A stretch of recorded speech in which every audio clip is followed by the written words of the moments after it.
Salut à tous, on vous accueille au Conseco pour le jour J. C'est aujourd'hui qu'on va connaître le nom du champion du monde édition 2002 ici à Indianapolis. Ce sera soit l'équipe de Yougoslavie, soit l'équipe d'Argentine. La grande finale, c'est tout à l'heure à 22 h en direct pour vous en France. Et tout de suite, on va vivre ensemble le match pour la 3e place, pour la médaille de bronze. Match entre l'Allemagne et la Nouvelle-Zélande. Alors c'est vrai que parfois, le match pour la 3e place, on pense notamment au Final Four d'Euroleague, c'est un peu un match en bois. Là, il y a un vrai enjeu, il y a une vraie histoire, Didier, sur ce match qui va donner une médaille de bronze en championnat du monde. Quand on sait que les médailles, dans toutes les éditions de championnat du monde, elles ont toujours été données au même pays. Là, aujourd'hui, on va vivre de l'inédit. Oui, c'est extrêmement novateur, c'est vrai, ce match pour la 3e place, parce que aussi bien l'Allemagne que la Nouvelle-Zélande n'ont pas les palmarès les plus riches du basket mondial. Et si on met de côté les 3 premières éditions de ce championnat du monde, qui étaient en fait un peu folkloriques puisqu'il n'y avait pratiquement pas de participants, et qu'on se penche depuis l'épreuve qui a eu lieu en 1963 à Rio de Janeiro, on s'aperçoit tout simplement qu'il n'y a que 4 pays en gros qui sont montés sur les 3 marches du podium. La Yougoslavie qui a fait 9 podiums sur 10.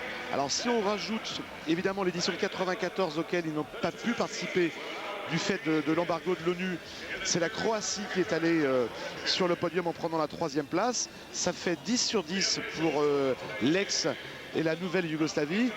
L'URSS ou la Russie ont fait 10 podiums sur 10. Le Brésil est monté 4 fois sur le podium et les États-Unis 6 fois. Donc que ce soit l'Allemagne qui soit 3e ou la Nouvelle-Zélande, c'est une nouveauté dans le basket mondial. Le 5 majeur de l'équipe allemande avec Garis, Nowitzki, Femerling, Demirel et Okulaja.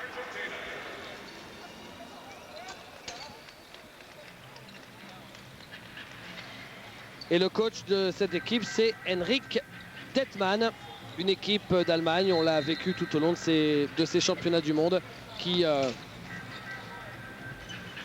est emmené par Dirk Nowitzki, une véritable shooting machine. Il n'y a pas beaucoup de joueurs qui prennent plus de shoot que lui. Mais c'est lui incontestablement qui a emmené cette équipe d'Allemagne jusqu'au match pour la 3e place. Alors justement, Didier, finalement, l'Allemagne, eh bien, c'est l'une des seules équipes, alors qu'on voit les arbitres Stefano Cazzaro qui est à gauche de votre écran, il est italien, et Pablo Echavez, l'Argentin, à droite de votre écran, qui se gratte le front. Finalement, eh bien... Il se gratte le front parce qu'il y a une découverte.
été héroïques les Néo-Zélandais devant les Yougoslaves, hein, parce qu'il y, a un monde d'écart entre ces deux équipes et finalement ils sont venus mourir à 12 points. C'est quand même assez extraordinaire. On a cru à un moment qu'ils allaient complètement s'écrouler. Rappelez-vous, pendant 5 minutes, ils étaient incapables non seulement de marquer, mais même de se retourner vers le cercle pour pouvoir tenter un shoot. Et interception des Allemands avec Demirel.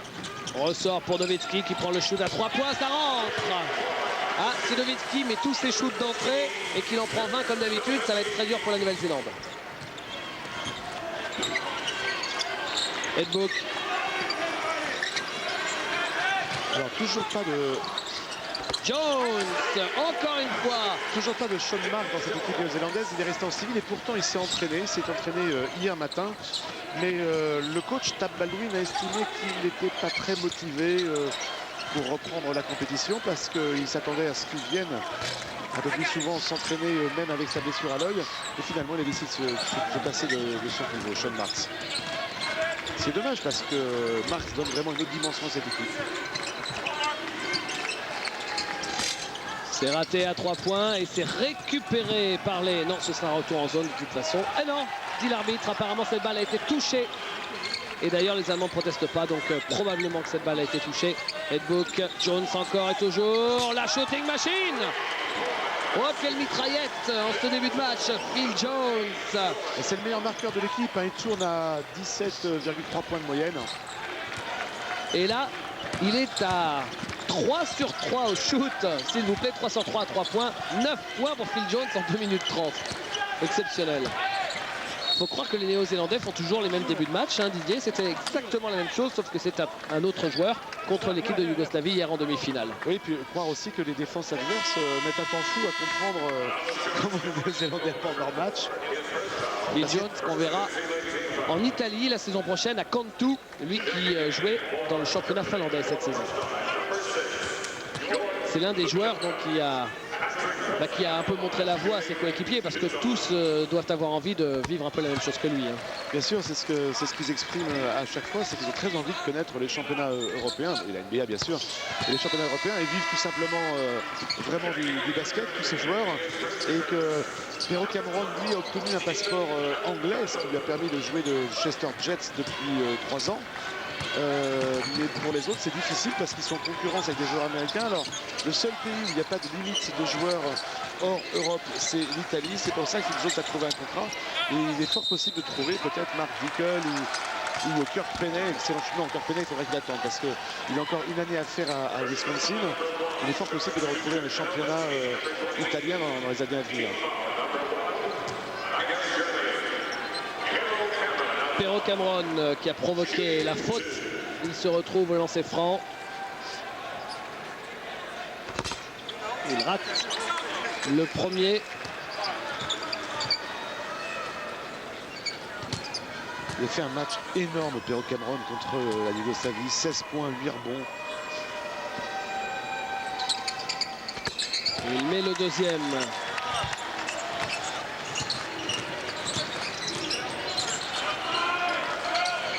Okuladja avec Arik Babo, Jörg Lütke qui marque. Quel shooter ce Jörg Lütke.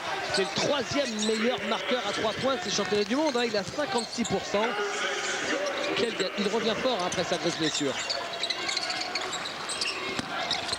Et avec l'aide de la planche à l'ancienne, 2 points avec Jörg Lütke qui a envoyé promener. Et c'est encore Phil Jones, auteur de 11 des 12 points néo-zélandais. Hier, c'était Book. Aujourd'hui, c'est Jones.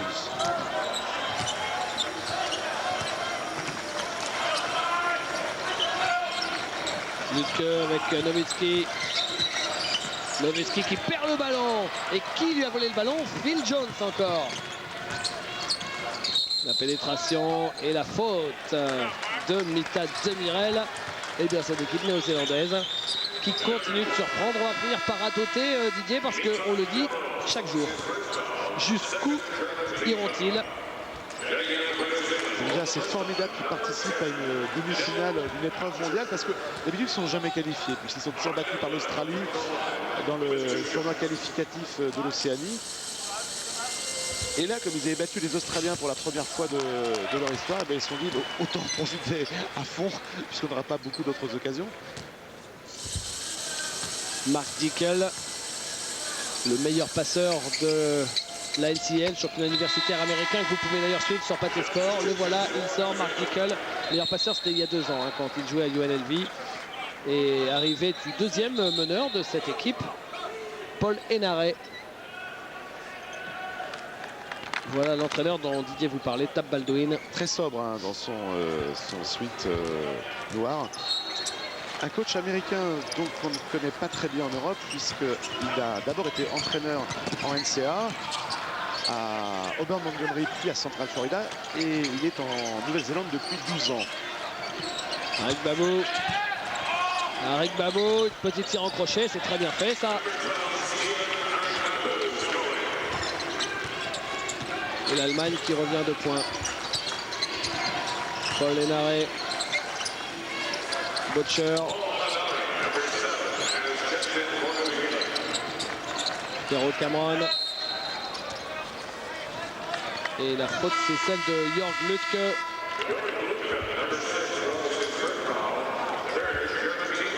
Et voilà l'arrivée de Robert Hickey.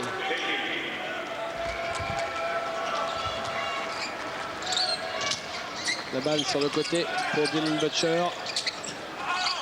Et 2 points pour Ed Book. C'est vrai, quand on voit leurs 2 intérieurs, Ed Book et Robert Hickey, ils ressemblent à tous sauf à des joueurs de basket.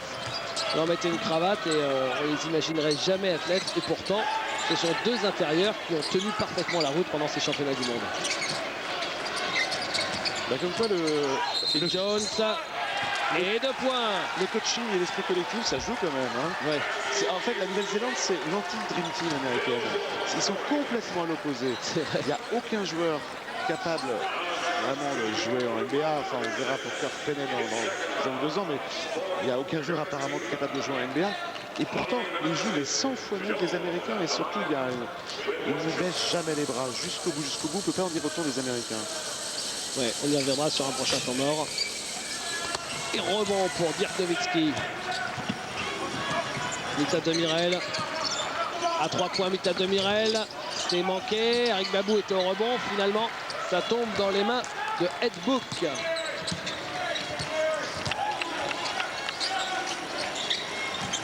Robert Hickey.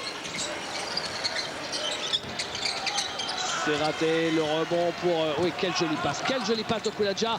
Et le contre qui n'est pas valable. C'est une faute de Phil Jones sur Mita Demirel.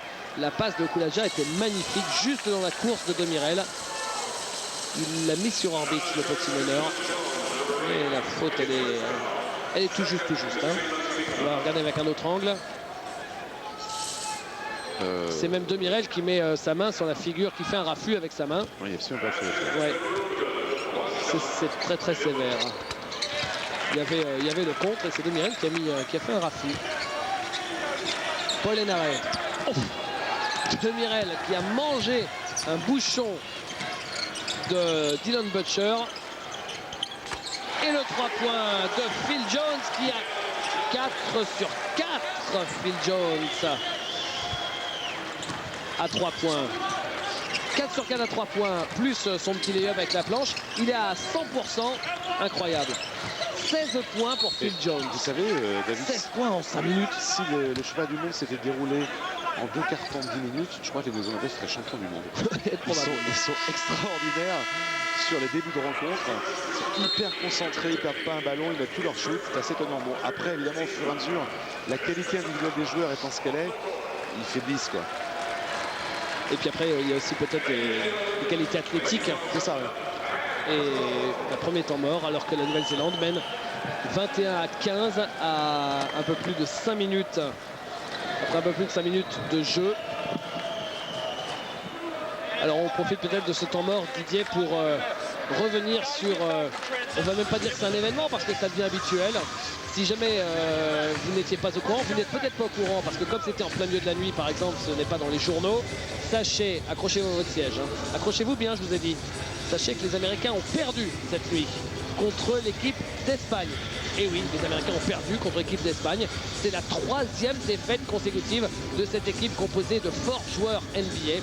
L'équipe américaine a perdu contre l'Espagne sur le score de 81 à 75. On va vous montrer des images de ce match à la mi-temps et puis on vous les remontrera également lors de la finale, parce que là il y a un vrai événement.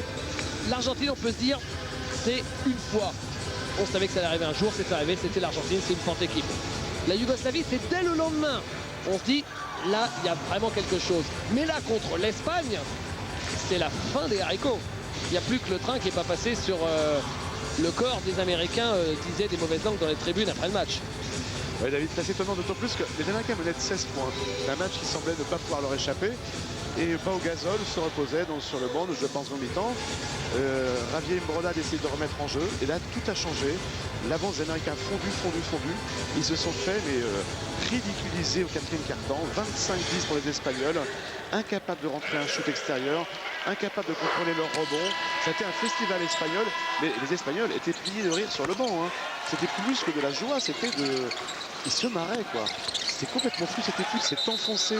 Et c'est même terrible parce qu'on a vu le vieux Reggie Miller, qui est une légende du basket mondial, qui s'est empêtré dans des dribbles, qui s'est dribblé sur le pied, qui a fait une reprise derrière alors qu'il aurait dû tenter les shoots pour revenir. C'était un peu pathétique tout ça, quoi. L'Amérique va très mal, hein. Elle est malade et va très mal. Et le pauvre Georges Karl va avoir besoin d'une assistance psychologique pour pouvoir rebondir. Ça doit être terrible.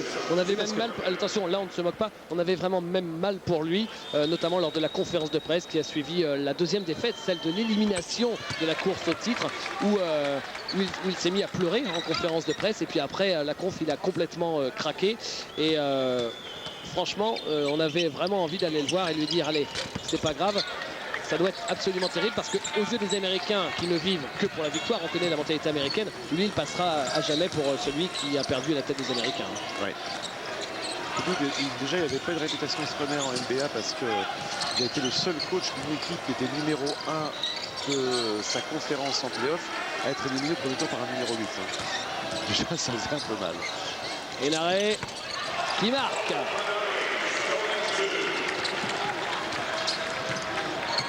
L'étape de Mirel. Lutke à 3 points. Nowitzki. Nowitzki qui marque à 3 points. Le 2e shoot à 3 points de Nowitzki. Il est à 8 points, Nowitzki. Et là, il commence beaucoup mieux son match que d'habitude. D'habitude, il a toujours besoin d'un petit peu de temps pour régler la mire. Hein. Et quel pourcentage de l'autre côté. Et l'arrêt. C'est court, Pero Cameron la claquette, il n'a pas trouvé de coéquipier. Jolie passe de Mitad de Mirel, très jolie passe. Et une faute sifflée à Dylan Butcher sur la passe de Demirel.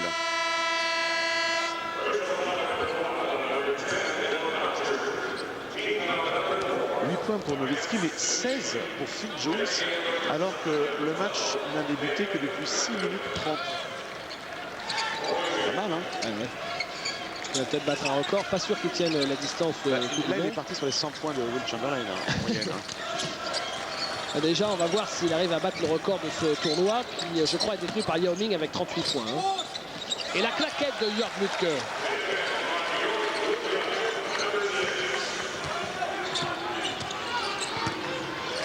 Pero Cameron.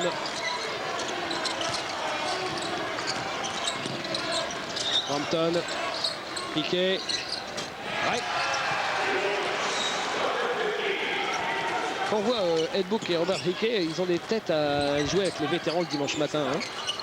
Ouais, il ferait mal en vétéran le dimanche matin. Ouais. Okuladja qui marque à 3 points.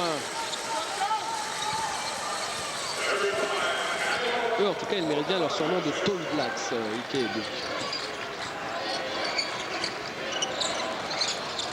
Oh. Et regardez ça, c'est Paul Henare.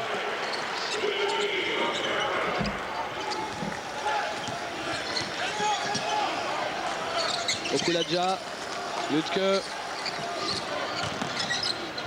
Okuladja, Lütke, Nowitzki, Nowitzki 3 points. Le panier de Dirk Nowitzki à 3 points avec la faute. Et le lancer derrière.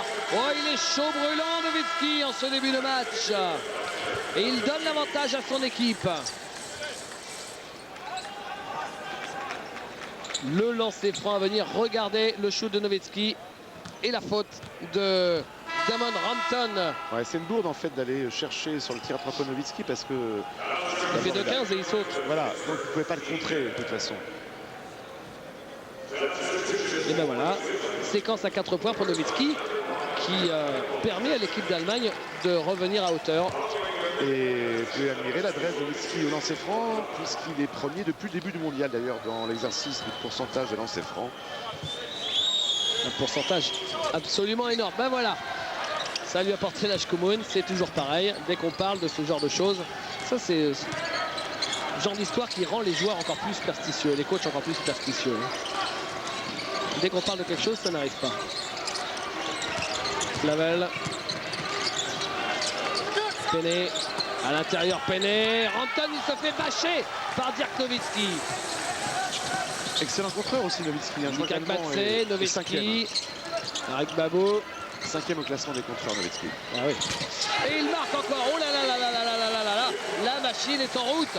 La machine Nowitzki. Il a vu en fait la feuille de stade sur le temps mort. Il a vu quoi? Phil Jones à 16 points. Je vais le rattraper. Et du côté de la Nouvelle-Zélande, on en parlera dans une seconde parce que le jeu continue, mais il y a quelque chose de vraiment intéressant avec l'arrivée de tous les remplaçants. Là, ici, c'est Penney qui est en difficulté. Perrault Cameron, il reste 4 secondes. Et il a cherché le backdoor, c'était vraiment gourmand pour Favel. Nowitzki était là. Nowitzki qui est victime de la faute de Perrault Cameron alors qu'il était parti pour aller au dunk. Dirk Nowitzki. Ouf, quelle partie de Dirk Nowitzki. Il s'est rasé, d'ailleurs, vous avez pu remarquer en voyant ce gros plan, il s'est rasé sa petite barbichette qu'il avait encore hier. C'est le petit boucle à la ZZ Top. Alors, il y a vraiment deux philosophies différentes au niveau du coaching. On attendra un temps mort pour en parler. Là, pour l'instant, c'est Dirk Nowitzki, le meilleur marqueur de ces championnats du monde, avec 23 points par match. Il a un petit peu l'habitude. Finalement, il est en train de prendre la place dans le basket international qu'avait Oscar Schmidt, qui était le leader charismatique et le méga scoreur de l'équipe du Brésil et qui les emmenait toujours dans la course aux médailles. Nowitzki, c'est un petit peu ça. Bon, les deux ont des styles différents, même si ce sont des grands shooters, tous les deux. D'ailleurs, Nowitzki, Oscar Schmidt, qui jouait encore cette saison, je crois, du Brésil, à 44 ans et qui était à 37 points de moyenne. Il y a un journaliste local qui lui a demandé, alors, Oscar, vous arrêtez quand? Il a dit, bah, je pense que ça va bien, là, dans 10 ans, j'arrête. Il est sérieux, hein. Jones. Hampton qui pénètre. Il y avait quand même Arik Babou devant lui. Et le compte de Nowitzki face à Rampton. Et derrière, il marque. Oh là là là là là là là là là. Le coast to coast de Dirk Nowitzki. Le contre, il remonte le terrain et il vient marquer de près. Oh, il y a client, hein. Enfin, ça, on le savait déjà. C'est quand même l'un des joueurs dominants de NBA. Clavel. Cameron. Et Nowitzki qui prend le rebond. C'est vraiment un spectacle à lui tout seul. Hein. Mika Gbatse. Oh là, attention, il va perdre la balle. Quand il part comme ça en 1 contre 1. Eh ben non, il a quand même réussi à trouver la faute. Non, mais Mika Gbatse, c'est le genre de joueur où ça peut être absolument ébouriffant ou alors ça peut être une vilaine cagade. C'est-à-dire qu'on ne sait jamais comment ça va tourner. Alors en fait, il va apprendre à prendre son métier parce que c'est pas un meneur de jeu, c'est un deuxième arrière. En tout cas, c'est comme ça qu'il est apparu sur la scène européenne dans les compétitions de jeunes. Et c'est Detman qui le fait jouer en meneur de jeu parce qu'à l'Olympiakos, il jouait aussi en... Enfin, il jouait. Il n'a pratiquement pas joué de la saison, mais enfin, il était utilisé en deuxième arrière. Il reste 7 secondes seulement sur ce premier quart-temps. Et donc, quand je vous parlais du coaching, ben, c'est amusant de voir la différence. Alors, Henrik Detman, c'est monsieur no surprise. Hein. Il n'y a jamais de surprise, c'est toujours la même chose. Le même 5. Alors, on peut vous le faire. Hein. Alors, au bout de 4 minutes, il y a Garis qui sort. Voilà. Et après, il va le remplacer. Et c'est pas... Ah, si, quand même, c'est ou Lutke ou Pesic. Ou Lutke ou Pesic. Derrière, ensuite, il y a un deuxième roulement avec... voilà. Avec rentrée d'Arik Babou. Exactement. Et Mika Gbatse également, électron libre, qui va sortir, hein, qui va rentrer en jeu un petit peu plus tard. C'est toujours le même coaching avec quelques variantes. C'est-à-dire que hier, par exemple, lors des demi-finales. Ouais. Il avait été excellent, Lütke, donc il a eu le droit de rester sur le terrain, Voilà. quand même, heureusement. Et Rödl rentre en deuxième quart-temps normalement. Exactement, c'est toujours le même coaching. Et mais- Robert Maras est en train de rentrer sur le terrain. Là par contre, c'est nouveau. Voilà. Parce qu'il joue très peu, c'est le 12e homme. Et du côté de la Nouvelle-Zélande, en revanche, clairement, apparemment, la philosophie de Tab Baldwin sur ce match pour la 3e place, alors pourtant il y a un enjeu, hein, parce que médaille de bronze, c'est quand même bien différent de 4e place. La France à l'Euro 99, elle pouvait vous le dire, ça. Et eh bien, lui, il veut faire participer tout le monde à la fête, comme un petit peu l'aboutissement de cette belle épopée. Il fait rentrer des joueurs très tôt qui, dans un match, par exemple en quart ou en demi-finale, seraient rentrés beaucoup plus tard dans le match. On pense par exemple à Rampton ou d'autres. C'est vrai, ouais. Même Robert Ike l'a fait jouer très tôt dans la rencontre. Et en l'occurrence, alors qu'on parlait du coaching qui ne bougeait jamais de Henrik Detman, là, il nous fait mentir avec effectivement l'arrivée de Robert Maras, qu'on n'a quasiment pas vu dans ces championnats du monde. Attention, on ne vous dit pas que c'est un mauvais coaching de la part de Henrik Detman. On en parlait avec Jacques Monclar lors de la compétition. Jacques lui disait qu'il trouvait ça absolument remarquable, qu'il avait parfaitement réussi à construire son équipe autour de Dirk Nowitzki. Oui, c'est vrai, c'est une Et équipe. c'est terminé pour le premier quart-temps. Ouais, c'est ça, c'est une équipe qui s'est complètement constituée autour du grand shooter et où chacun trouvait parfaitement son rôle et en fait Nowitzki les tire vers le haut, les fait tous progresser et l'Allemagne devient véritablement maintenant une des 5 meilleures équipes en Europe. Et Dirk Nowitzki a réussi à rattraper Phil Jones. Il a vu qu'il était à 16 points et lui aussi maintenant il est à 16 points. 2 joueurs à 16 points sur les 10 premières minutes de jeu. C'est hallucinant. Ouais. Ah, c'est plutôt rigolo comme match. Et en plus, Dirk Nowitzki, en plus de ses 16 points, il y a tout. Hein. Il y a des rebonds, des contres, des passes décisives. Je me demande si c'est pas lui qui conduit le bus pour rentrer à l'hôtel après. C'est tout à fait possible parce que c'est lui qui joue de la guitare en tout cas pour décontracter les joueurs quand ils sont un peu tendus. Ça c'est vrai, c'est ce qui s'était passé à l'Euro, lors de l'Euro à Istanbul. En transit à l'aéroport. Voilà, il a pris sa guitare et puis il avait joué quelques morceaux. C'est amusant de voir Didier le changement, la différence d'attitude et de philosophie entre les 2 plus grands joueurs allemands de l'histoire, Detlef Schrempf et Dirk Nowitzki. Ouais, c'est vrai, Schrempf n'a jamais vraiment été intéressé par l'équipe nationale. En fait, il est considéré comme très américain par les Allemands. Il est venu lorsqu'il était encore en NCAA, notamment participer au championnat d'Europe qui avait lieu sur les terres allemandes. C'était en 80... moi, je On retrouvera la date. c'est grave. Et par contre, après, mis à part les Jeux Olympiques de Barcelone, puisque Tabrinkin était là, bon, il est venu lui aussi quand même. Mais en dehors de ça, donc, il n'est absolument pas intéressé par la sélection allemande. En plus, il y avait un peu de mépris même pour le basket allemand. Et Nowitzki, c'est tout le contraire. Nowitzki, il a, comme tous les joueurs NBA, été obligé de souscrire une assurance en cas de blessure. Et comme la somme était colossale pour le basket allemand, eh bien, qu'est-ce qu'a décidé Dirk Nowitzki? Il leur a dit, écoutez, si vous en payez une partie, je fais au bout. Et donc, il a payé une partie, on ne sait pas exactement combien, mais d'après ce qu'on a pu apprendre, c'est au moins 30% de la somme a été payée de sa poche pour qu'il participe au championnat. Ça veut dire que ce joueur, qui est une grande star en NBA, paie de sa poche pour jouer avec les Allemands. C'est pas extraordinaire, ça? Retenez bien ça, retenez bien ça. Il paye pour participer au championnat du monde, pour faire progresser le basket dans son pays. Ah, il y a des histoires qui méritent d'être méditées. Hein. Ouais, et puis vous voulez une autre petite anecdote comme ça, c'est lors du premier rassemblement de l'équipe allemande. Donc Nowitzki en a profité pour aller chez lui à Würzburg. Et donc il a dit j'arrive en voiture au rassemblement, pas de problème. Alors donc tout le monde s'attendait, comme tous les joueurs NBA, un énorme 4x4, je sais pas trop quoi, Ouais. etc. avec la musique à Un fond. Hummer. Il est arrivé dans une espèce de Fiat pourri, sa voiture de toujours, où il n'y avait plus qu'un seul siège, donc pas de siège arrière parce qu'il est un peu grand. Et là, les Allemands ont totalement halluciné. Il dit mais tu n'as pas roulé dans une voiture comme ça. Il dit mais si, c'est celle que je préfère. Voilà, c'est Dirk Nowitzki. J'adore ce bonhomme.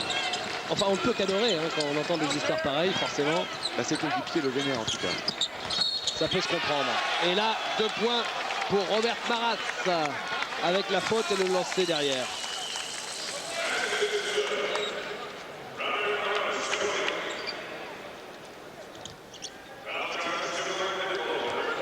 Lancé pour l'intérieur des Skyliners de Francfort. Et un petit premier point sur les stats qui nous permet de nous apercevoir que les Néo-Zélandais n'ont pas marqué un seul point sur contre-attaque. Edbook. Cameron. Ah oui. Oh là là, Perrault Cameron. C'est dommage, c'est vraiment pas passeur. payé. C'est lui qui avait enclenché, vous vous rappelez, l'action extraordinaire hier en demi-finale. Et il allait au dunk là, Dirk Nowitzki, si Ed Book ne l'avait pas contré.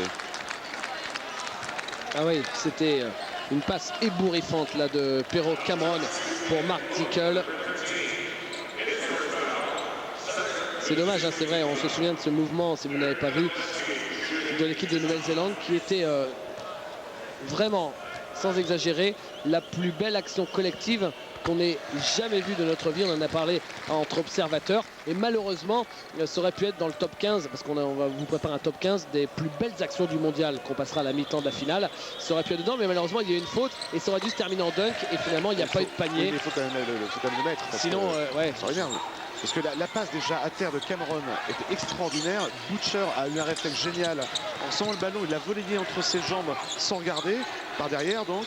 Et McDickle, qui l'a reçu à ce moment-là, a fait une passe en aveugle à Ed Book qui arrive en trailer. Donc c'était extraordinaire quand même. Oui, j'ai tout écrit parce que je voulais me rappeler cette action. 4 joueurs ont touché ce ballon, 4 joueurs ont volayé ce ballon. 4 joueurs ont volayé ce ballon. Effleuré, quoi. Voilà, avec passe entre les jambes et dans le dos, c'est simple. C'est typique d'une chorégraphie d'Harlem Globetrotters, sauf que c'était en championnat du monde. C'était magique. Ouais, c'était magique. Ouais. Il faut que les 4 joueurs aient envie et au même moment et comprennent le moment. Enfin, c'est assez extraordinaire. Rebond pour Dirk Nowitzki. Pezic. Ah, Nowitzki se place dans le cercle. Il se retourne. C'est joli cette passe pour Robert Maras. Alors que tout le monde pensait qu'il allait faire son spécial. C'est-à-dire je me retourne, je prends le shoot en extension. Et là, il a trouvé quelqu'un au poste bas.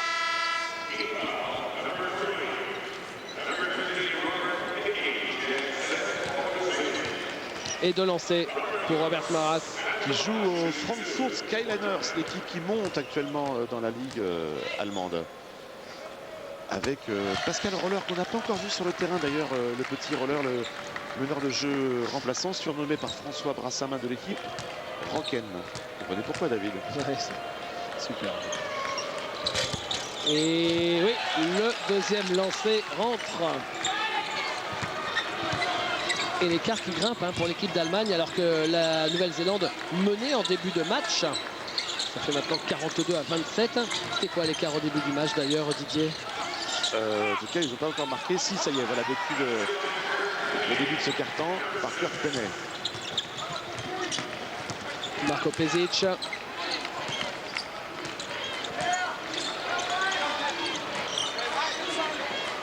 Nowitzki. Mika Gbatse. Oui, à 3 points, Mika Gbatse. Et quelle réussite incroyable côté allemand quand même. 76% au tir. Pour l'instant, 13 sur 17, il y a 4 tirs seulement ratés et 6 sur 8 à 3 points. 6 sur 8 à 3 points. C'est surréaliste. Non mais 4 tirs ratés seulement depuis le début du match par les Allemands, c'est fou alors que les Néo-Zélandais semblaient justement au départ n'en rater aucun. Kirk Penney, c'est raté. Robert Hickey a pris le rebond. Hickey, on restaure pour Kirk Penney. Oh, il a s'enferré un peu là. Et oui, Nowitzki, 2 contre 2. Avec Pezic à 3 points, il prend le shot. Pezic, ça rentre. Oh là là là là là là, les Allemands sont sur un nuage, Didier. Ils mènent maintenant de presque 20 points. Oui, puis attendez, ils ont marqué 48 points alors qu'il n'y a que 12 minutes de jeu. Je voudrais me souvenir du premier écart en faveur de la Nouvelle-Zélande en début de match. C'était quoi? Quelque chose comme 13 à 4? Quelque chose comme ça, il me semble. Eh bien, je vais vous le dire tout de suite. Il y avait 6 points d'avance pour les Néo-Zélandais, au maximum.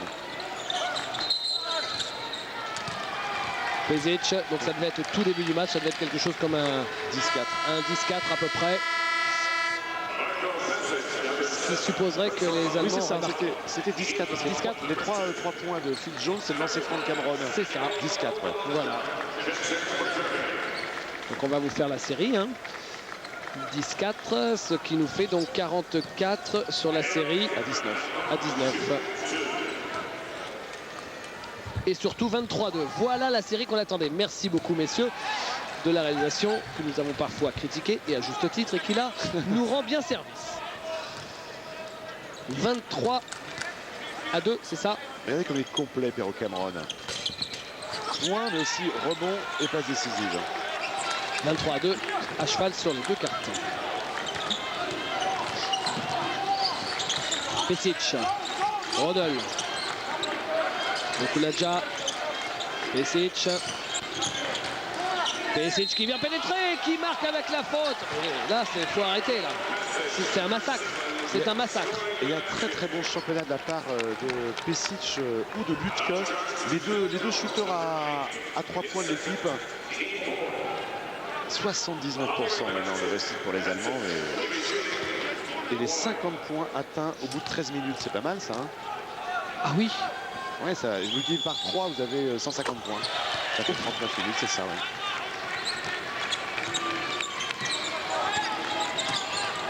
Piqué. Ils sont arrivés au bout du rouleau, les Hollandais, je crois. Hein. Ouais.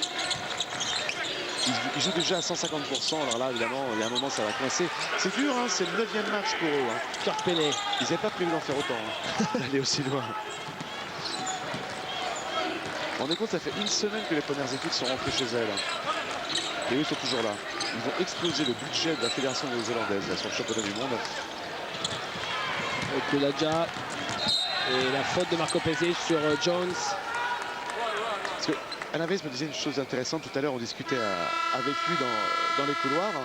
Il me disait que ce serait intéressant de faire comme le font d'habitude les journalistes, vous savez, le classement final par rapport au budget du début de saison, ce qu'on fait par exemple pour la Pro A, tout ça. Ouais, pour les clubs. Et là, c'est assez amusant parce que les Néo-Zélandais vont terminer à, on va dire 4e, à moins d'une remontée assez extraordinaire, avec un budget d'une fédération qui est vraiment extrêmement faible, alors que les Américains vont terminer 6e avec un peu plus de moyens mis en jeu, quoi.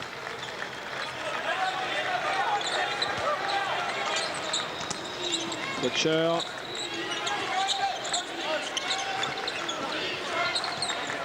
Jones. Kirk Penney. Robert Hickey. Et Perro Cameron qui attendait dessous. Kirk Penney. Et faute. Faute, c'est celle de Henrik Rodol.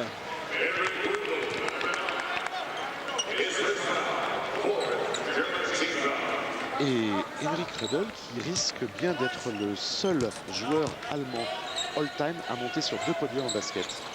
Puisqu'il était de l'équipe de 93 championne d'Europe à Berlin. On lui aurait dit ça il y a une petite dizaine d'années quand il était champion d'Europe. On lui aurait dit mais tu sais un jour tu seras aussi médaillé de bronze au championnat du monde. Ouais, il aurait mis des doutes. Ouais, probablement. C'est plus du tout la même génération. C'est un survivor, hein, Henrik Rodol. C'est le dernier des Mohicans de cette génération qui a été championne d'Europe en 93, qui comptait Henning Harnisch et compagnie. Piqué qui met son premier lancer sous le regard de la petite colonie néo-zélandaise.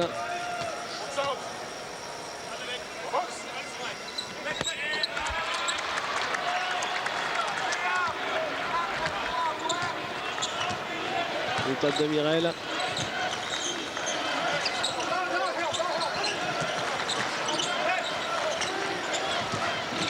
De Mirel. Ressort pour Pesic. À 3 points. Ils sont dans un jour béni, les Allemands. Au niveau de l'adresse, c'est assez ahurissant. Oui, parce que les Zélandais font un match normal. Ils sont à 46% au tir. Et 3 points dans le coin pour Kirk Penney. Ils ont plus le courage, ils ont plus les jambes pour défendre, surtout nos amis Kiwi. Pesic. De Mirel qui laisse filer Naré et qui marque. C'est un bombardement, c'est incroyable. 8 sur 10 à 3 points. Puis quand on est en confiance et qu'on voit que tout rigole, derrière tout s'enchaîne. Hein. Elle est sympa cette équipe allemande, hein. Je trouve elle est très agréable à regarder. Il y a plein de joueurs différents, chacun remplit bien son rôle. Et Robert Hickey là a fait une faute offensive. Et on peut quand même remarquer que l'écart continue de se creuser sans Dirk Nowitzki. Hein.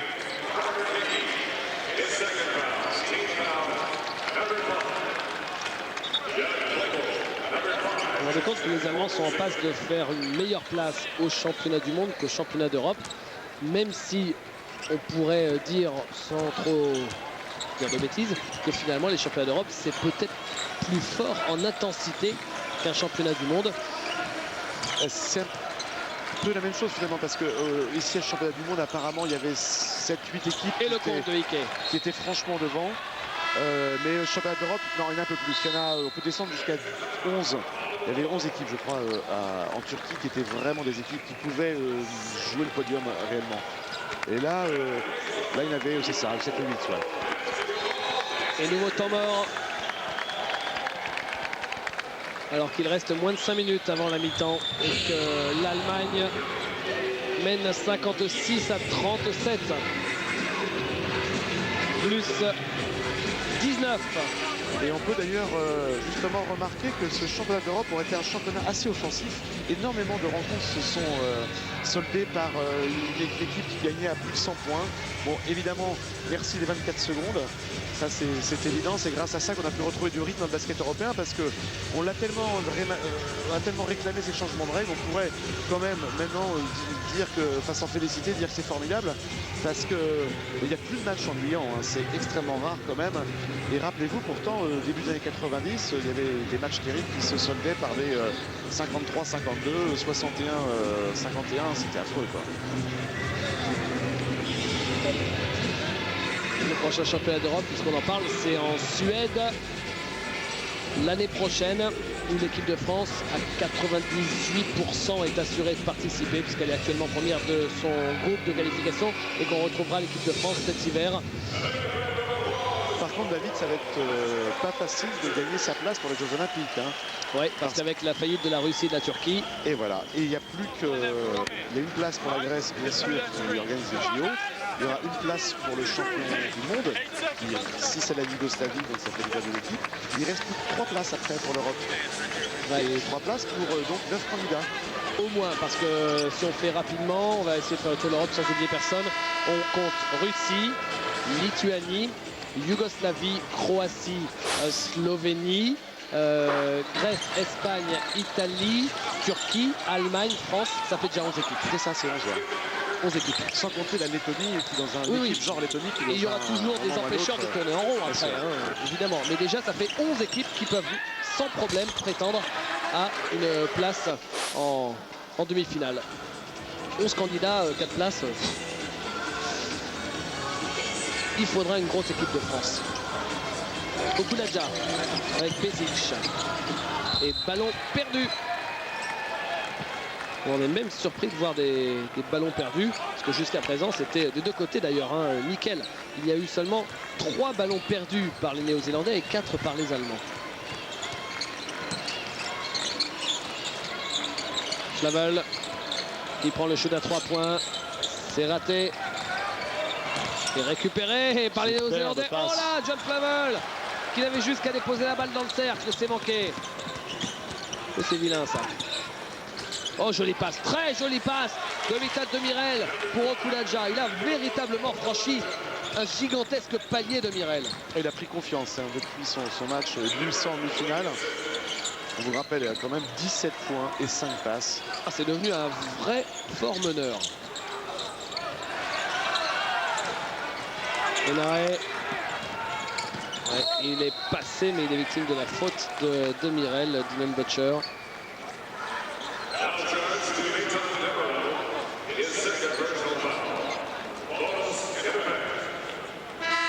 Le voilà, Dylan Butcher. Vous l'avez dit hier, c'était le héros de la qualification contre l'Australie lors du match décisif. Il a gagné son billet pour le mondial. Alors c'est pas le meilleur attaquant du monde, mais il a du cœur. Hein.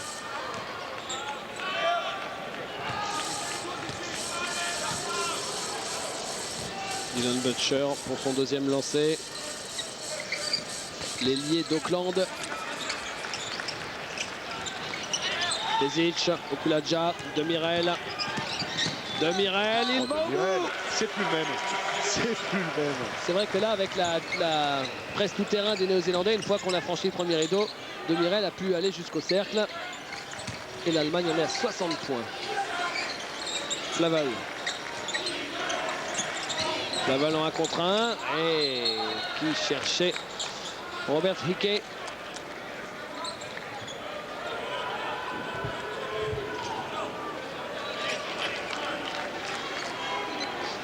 Demirel.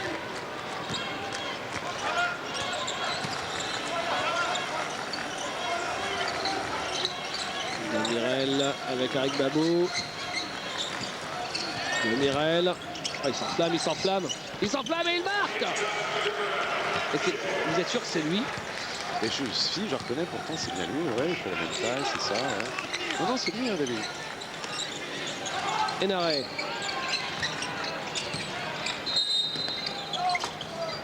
C'est pas le même meneur que l'équipe d'Allemagne avait au championnat d'Europe l'année dernière, c'est pas possible. Je sais pas, il a pris des cours du soir pendant un an ou...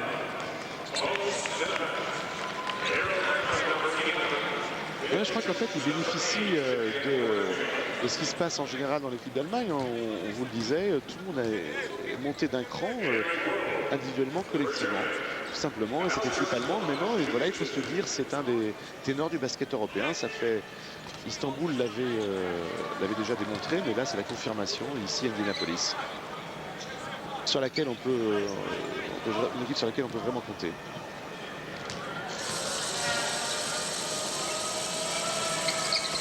Lancé. Et la balle pour l'équipe d'Allemagne. Avec Demirel. Rodol.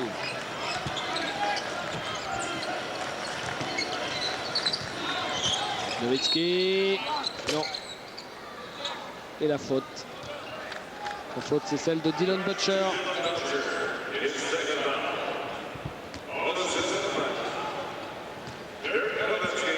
Sous le regard de Rolando Blackman, Didier, qui est un grand joueur NBA. Et...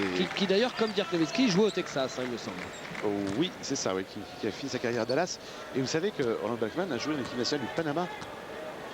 Ah bon? Oui, il est panaméen, Rolando Blackman. Et il a joué l'équipe du Panama qui a une équipe assez correcte, hein, qui est derrière Porto Rico, Venezuela, tout ça. Mais enfin, ils ont fait plusieurs championnats du monde d'ailleurs, voilà, hein, dans les années 70-80. En 86, à Madrid, ils étaient là, les Panaméens.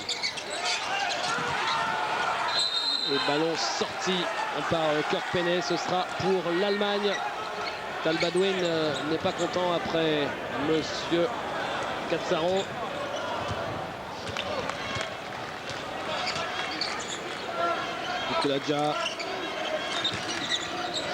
Nikuladja qui pénètre. Oh ouais, en puissance. Hénaré avec Butcher. Joli. Penney, joli aussi. Il a laissé passer l'avion gros porteur devant lui. Dirk Nowitzki. Derrière le cercle. Et l'accès au cercle était ouvert. Un peu plus de 2 minutes à jouer. Rodol, Nowitzki. Nowitzki face à Butcher. Il se retourne. Il ne marque pas. Rebond Phil Jones. Hénaré. Cameron. Kirk Penney. Perrault Cameron. Ah, 3 points. Perrault Cameron. Le bibendum aux mains en or. Prise à 2 sur Demirel. Ah bah comment il va s'en sortir? Il a trouvé Arik Babou. Vite, vite Arik Babou. Ah, fallait la donner. S'il l'avait donné tout de suite à Kouladja, c'était un dunk au final. Et ben voilà le dunk. Oh, le voilà le dunk. C'est Dirk Nowitzki. 22 points pour Dirk Nowitzki. Ouh, faudra penser à changer le cercle à la mi-temps. Butcher à l'intérieur. Ballon, ce sera toujours pour les Néo-Zélandais. Et temps mort à 1 minute et 4 secondes de la fin de ce deuxième quart-temps. Regardez, boum. Pas l'énerver, hein. Dirk Nowitzki 22. Par contre, Phil Jones, il était à 16 points à la fin du premier quart-temps. Il est toujours à 16 points. Mais il a pas beaucoup plus, me semble. Il a joué 2 minutes hein, dans ce carton. Ouais. Ce qui peut expliquer aussi ça. Quoi qu'en 2 minutes, il a le temps pour 4 shoots. 68 à 44, ce qui nous fait 24 points d'avance. Mais surtout, Didier, marquer 68 points sur une première mi-temps, ils vont arriver à plus de 70 probablement. Ils tiennent leur moyenne. Bon, ils ont une petite montée d'adrénaline au début du deuxième quart-temps, puisqu'ils sont montés rapidement à 50 points. Ils ont mis 35 points lors du premier quart-temps, donc ils vont atteindre les 70. C'est 140 de moyenne, c'est intéressant d'ailleurs, c'est les 130. Ah ouais, c'est interdit. Et pour l'instant, la salle qui est, comment va-t-on dire ça, correctement garnie. Plus que dans la semaine d'ailleurs, on voit des gens au niveau du troisième étage de cette grande salle des Pacers d'Indiana. Et bien cette salle qui est pas trop mal garnie, et bien elle va se remplir, vous allez voir, pour la finale. C'est très simple, on est à Belgrade City ce week-end, parce que toutes les colonies, les communautés yougoslaves qui habitent dans le nord et l'est des États-Unis, la région des Grands Lacs, tout ça, eh bien, ils se sont tous donné le mot. Ils ont vu qu'il y avait l'occasion de faire quelque chose d'historique. Et comme le week-end, évidemment, la plupart d'entre eux ne travaillent pas, ils sont de repos. Et bien, ils ont tous pris leur voiture. Ils ont débarqué en force ici à Indianapolis. Et l'ambiance de la finale, eh bien, ça va être absolument terrible. On va pas s'avancer à dire que la salle sera pleine, mais pas loin. Cette belle salle de presque 20 000 places. Et comme il y a également une bonne colonie d'Argentins qui malheureusement risque fort de passer un peu inaperçu, eh ça devrait nous promettre une grosse ambiance digne d'une finale de championnat du monde. Alors d'après les organisateurs, il y a eu plus de billets vendus ici à Indianapolis qu'il y en a eu à Athènes lors de la dernière édition 98. Donc on veut bien les croire, mais ils ont quand même avoué qu'il y aurait certainement une perte pour l'organisation du championnat du monde. 2 points pour Dylan Butcher qui est passé ligne de fond. Nous sommes dans la dernière minute de ce deuxième quart-temps. Il y a une faute de Paul Henare sur Mithat Demirel. Et Demirel est déjà à 9 points. Il va passer le cap des 10 points en première mi-temps, ce qui ne lui est pas arrivé évidemment depuis le début du championnat du monde. Premier lancé franc raté pour Super Souris. Encore faut-il les mettre, ouais. 1 sur 2. Super Souris. Ça lui va bien, non? Oui, ça lui va bien. C'est pas mal ça, David. Avec Henare. Perrault Cameron à 3 points.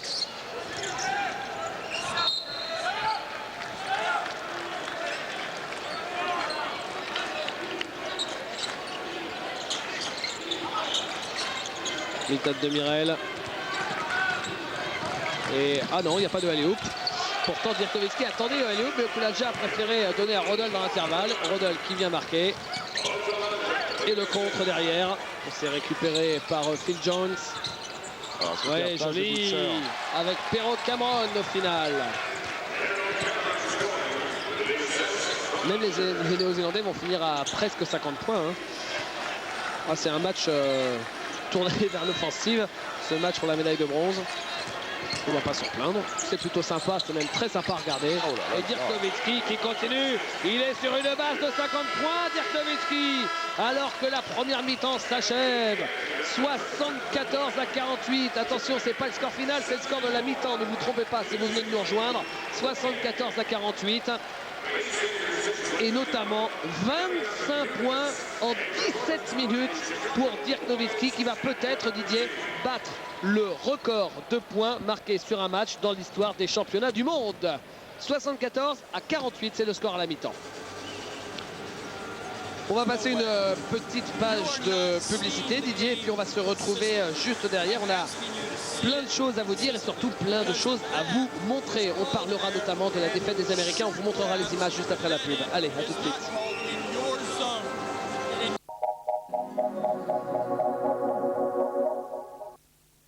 Narta Homme, le nouveau déodorant antitranspirant aux actifs microrégulateurs.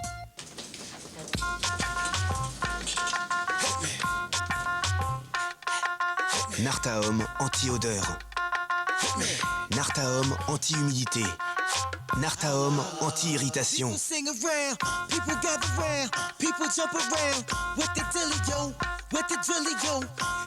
Frais dans sa tête, frais dans son corps, nouvel antitranspirant Narta Homme.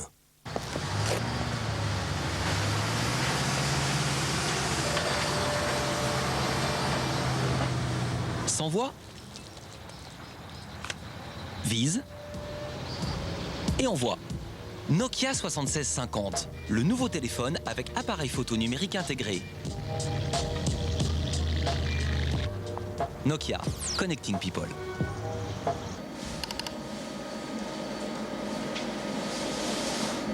Il neige dans vos cheveux? Garnier Fructis antipelliculaire au concentré actif de fruits. C'est prouvé. 17 jours, les pellicules sont éliminées. Garnier Fructis antipelliculaire.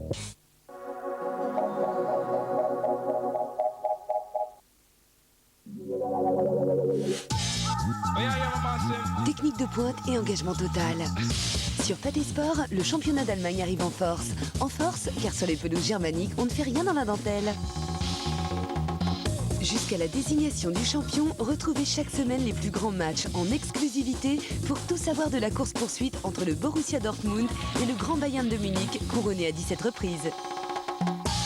Bayern, Munich 1860, le derby de la 4e journée en direct, mardi à 20h.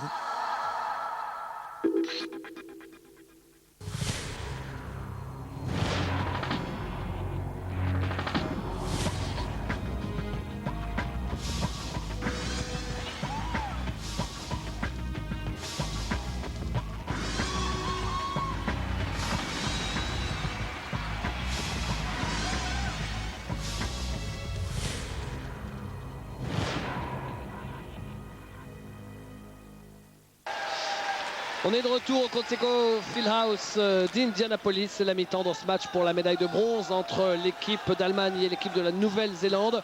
On va revenir dans quelques minutes sur le nouvel événement, la nouvelle défaite des Américains la nuit dernière contre l'Espagne.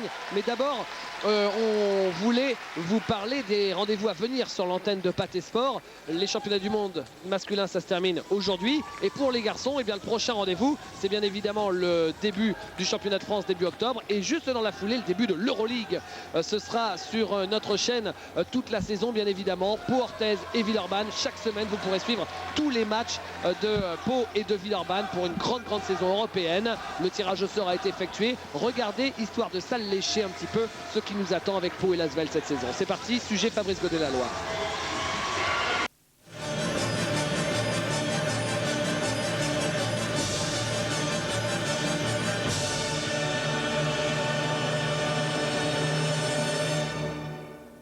Qui va succéder au Panathinaikos? Sur les rangs, 24 équipes, les meilleures du vieux continent, pour un titre, celui de champion d'Europe des clubs. Si pour cette 3e édition, l'ULEB a amaigri le nombre de formations participantes, il y en avait 32 l'an dernier, le gratin européen est toujours présent et la nouvelle formule tout aussi claire. 3 poules de 8 équipes s'affronteront en saison régulière. Les 5 premiers de chaque poule et le meilleur 6e seront qualifiés pour le top 16, puis répartis par tirage au sort dans 4 groupes. Le premier de chaque poule participera ainsi au Final Four tant convoité. Et Pau voudrait bien rejoindre Lasvel et Limoges qui, eux, ont déjà goûté aux joies du Final Four. Avec l'arrivée de l'ex-meneur scoreur Villeurbanne et Kyle Hill et de la meilleure paire française du dernier championnat, Julien Dubos, en provenance du SLUC, Pau a décidé de se renforcer encore un peu plus. Et l'élan béarnais en aura grand besoin, car la sentence est tombée le 2 juillet dernier à Barcelone lors du tirage au sort de la compétition. Les Palois se retrouvent ainsi dans le groupe A, le plus relevé, celui de toutes les craintes. Le club côtoiera pas moins de 5 champions nationaux et 2 finalistes de cette compétition. Le Benetton Trévise tout d'abord, demi-finaliste de l'Euroleague l'an passé. Le champion d'Italie compte sur l'un des meilleurs américains évoluant en Europe, Tyus Edney.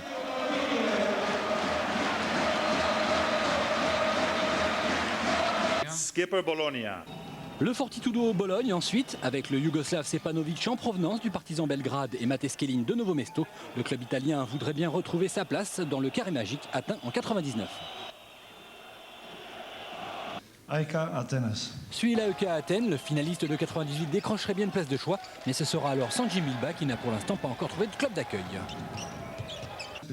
FS Pilsen. Autre formation qui ne jouera pas non plus les laissés pour compte, l'Efes Pilsen Istanbul, l'actuel champion de Turquie et vainqueur de la Coupe Korac 96, voudrait bien voir son pivot Leton Kambala prendre de la hauteur et pouvoir se reposer également sur l'ancien Limoges Marcus Brown. FC Barcelona. 23 points et demi et 8 rebonds, ce sont les stats de Dejan Bodiroga pendant le dernier Final Four. Une référence à la star yougoslave revient en terre ibérique. Il portera cette saison les couleurs du Barça. Avec l'arrivée de Fushka, le club catalan, champion espagnol 2001, devient donc pour cette raison le grand favori de la compétition et voudrait enfin gravir la première marche après tant d'occasions ratées. D'autant que le Final Four se jouera à domicile.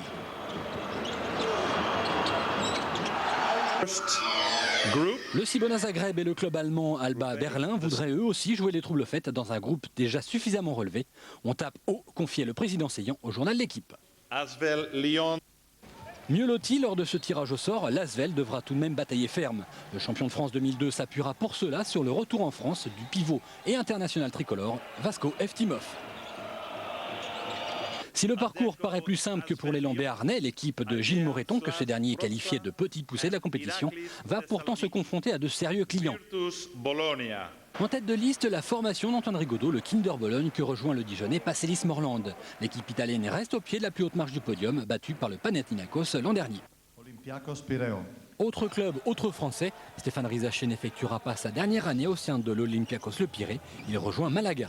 Le club hellène avait quant à lui atteint le dernier carré lors de l'édition 2001. Real Madrid. Pour continuer la liste des tricolores évoluant dans la compétition du LEB et dans le groupe des Villeurbanais, il faut se tourner vers le Real Madrid où Alain Dilbeu vient d'atterrir et souhaite rebondir.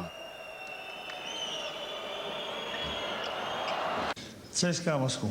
Évoluant il y a 2 saisons encore dans notre championnat national, Curtis McCants et Zakhar Pachoutine porteront pour la 2e année consécutive les couleurs du club russe, le CSKA Moscou. Ulker Istanbul. Autre formation compétitive du groupe C, Ulker Istanbul, qui a signé la perle américaine à l'intérieur Joe Blair, sans aucun doute le meilleur rebondeur européen. Iraklis Salonique et Woklo forment les 2 derniers clubs de la poule C. L'ULEB peut donc se vanter de faire évoluer les 24 meilleures équipes européennes au sein de l'Euroleague. Une seule succédera au Panathinaikos qui finalement défendra son titre. L'Asvel et Pau voudraient bien être celle-là. Rendez-vous donc pour la première journée les 9 et 10 octobre prochains pour une compétition hors du commun. Le basket européen en a bien besoin.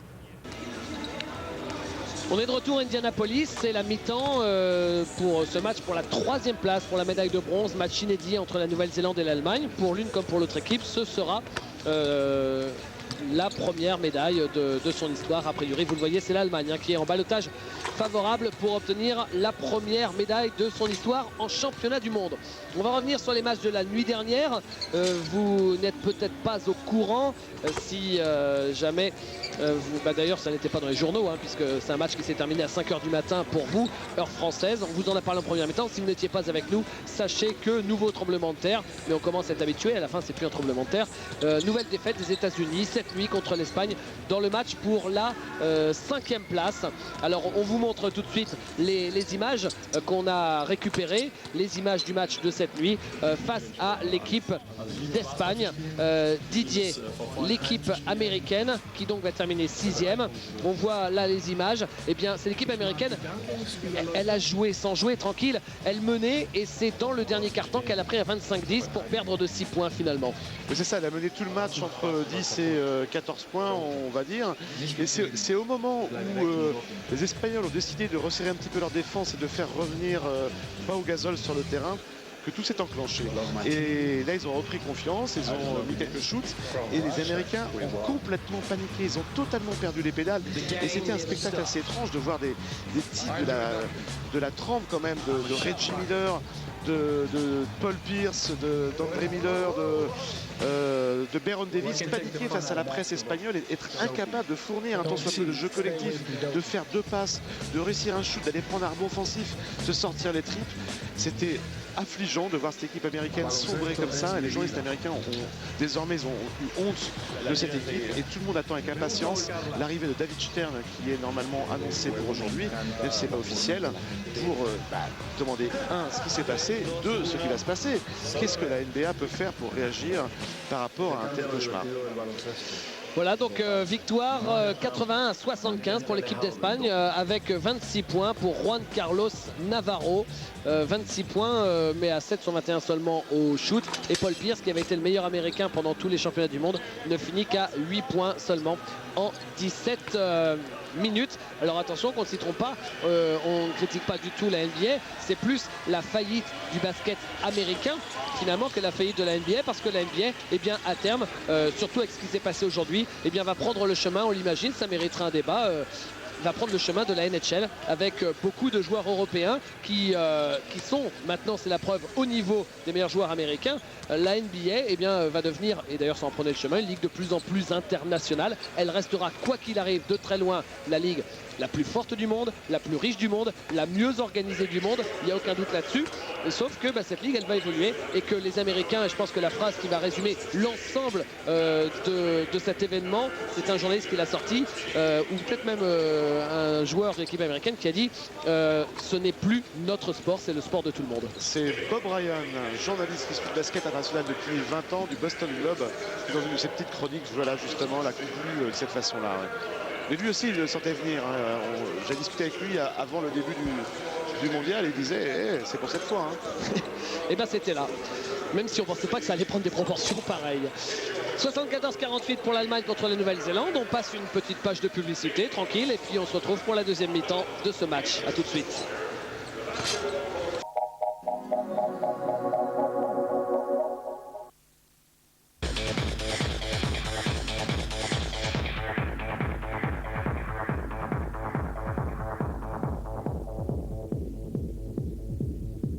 Je peux t'offrir un verre? Oui. Je vous déclare Mari et femme.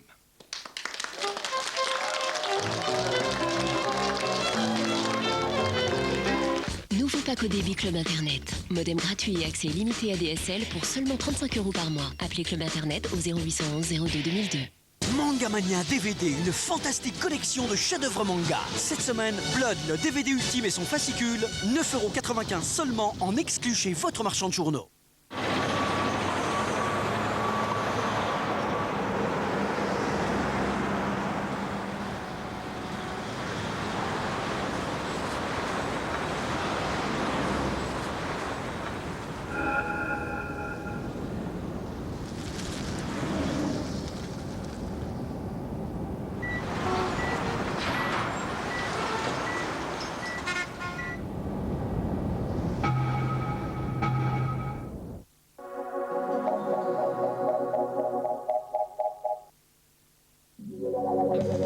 Sur Pâté Sport, c'est la rentrée. C'est aussi celle des universitaires de la NCAA. En janvier dernier, Miami et Nebraska s'offraient les honneurs du Rose Bowl devant plus de 100 000 fans déchaînés. Cette année, la course au titre s'annonce encore plus serrée, avec des favoris bien sûr, mais aussi des outsiders au quarterback redoutable. Une saison explosive à vivre en exclusivité sur Pâté Sport. Chaque lundi et mercredi, ambiance foot US. Nous voilà de retour au Conseco Fieldhouse à Indianapolis, 74-48, match extraordinairement offensif entre l'Allemagne et la Nouvelle-Zélande. On voit les statistiques à l'image. Didier, avec quel pourcentage au shoot, notamment pour l'Allemagne? 77,4%, c'est assez ahurissant, et notamment ce 9 sur 11 à 3 points, traduit, ça fait 82%. Ça, c'est les réussites côté allemand, et côté néo-zélandais, évidemment, c'est un peu moins bon, mais ça reste tout à fait correct. Hein. C'est 46% aussi bien total tir que dans les tirs à 3 points. Alors, qu'est-ce que vous voulez faire contre une équipe qui marque autant de points? Regardez, les Allemands n'ont même pas besoin de prendre de rebonds. Ils n'ont plus que 2 rebonds offensifs. C'est normal, ils mettent tout dedans. Donc ils ne prennent pas de rebond et par contre ils font des passes. Hein. 17 assists côté allemand, c'est beaucoup. Avec Nowitzki, bien sûr, avec le leader de cette équipe avec 25 points devant l'incroyable table de Mirel. De l'autre côté, Phil Jones, Ibn Atoumi lui en 4-5 minutes au début du match, 16 points. Et derrière, c'est beaucoup plus partagé. Et autre statistique aussi. Peu de ballons perdus des deux côtés. Voilà, intéressante, c'est le peu de ballons perdus. 4 seulement pour les Allemands et 5 pour les Néo-Zélandais. En gros, c'est un match d'attaque. C'est un match où les joueurs se font plaisir. D'ailleurs, le coach néo-zélandais a déjà fait tourner tout son effectif. Le coach allemand, pratiquement tout le monde, sauf, je regarde Pascal Roller. Voilà, c'est ça. Sinon, tout le monde a joué côté néo-zélandais. Au Conseco Fieldhouse. Match pour la 3e place entre l'Allemagne et la Nouvelle-Zélande, 74-48, ce qui nous fait 26 points d'avance pour l'équipe allemande. On ne voit pas comment les Néo-Zélandais pourraient revenir dans le match et remporter la médaille de bronze. Rappelons pour mémoire que les deux équipes se sont déjà rencontrées, hein, Didier. lors du premier tour. Et c'était les Allemands qui s'étaient imposés. 84 à 64 par 20 points d'écart. Et d'ailleurs, Hendrik Detman avait eu une jolie phrase, vous nous en parliez hier. Oui, c'est vrai, il avait du une conférence de presse, il a dit qu'il était très fier de s'être imposé face à cette équipe, une équipe qui jouait le mieux au basket du tournoi, qui était coachée par le meilleur entraîneur du tournoi. Ah, il a dû être flatté, Tal Baldwin, du compliment d'Hendrik Detman. Mitad de Mirel, c'est raté. Mark Dickel. Alors Dickel qui est quand même le deuxième meilleur passeur de ce championnat du monde, après avoir été le meilleur en NCAA. Ah, c'est pas encore Phil Jones. Il est deuxième meilleur passeur derrière Carlos Arroyo, le portoricain. Et comme quoi ça sert de briller au cheval du monde, Carlos Arroyo a signé un contrat d'1 an avec les Utah Jazz. Ah bon? Il était déjà en NBA, Arroyo. Ouais. Enfin, à mi-temps, quoi. Là, il a un vrai contrat ferme d'1 an. Et ils sont pas fous, les Américains. Ils sont dit, ah ben il y a des bons joueurs quand même. Et la faute d'Okulaja. Okulaja avec ses qualités athlétiques, il pourrait aussi faire un joueur NBA. Enfin, vous verrez, il y en a plein. Et personne n'en doutait en Europe, avant. C'est que maintenant, ça devient une réalité, mais c'est évident. Alors après, il faut que le joueur en ait vraiment envie, parce qu'il faut qu'il accepte aussi de jouer moins de temps. Phil Jones, Kirk Penney.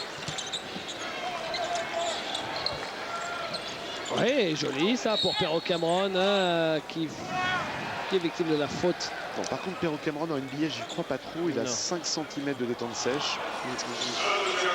Des joueurs comme ça, ils en ont pas.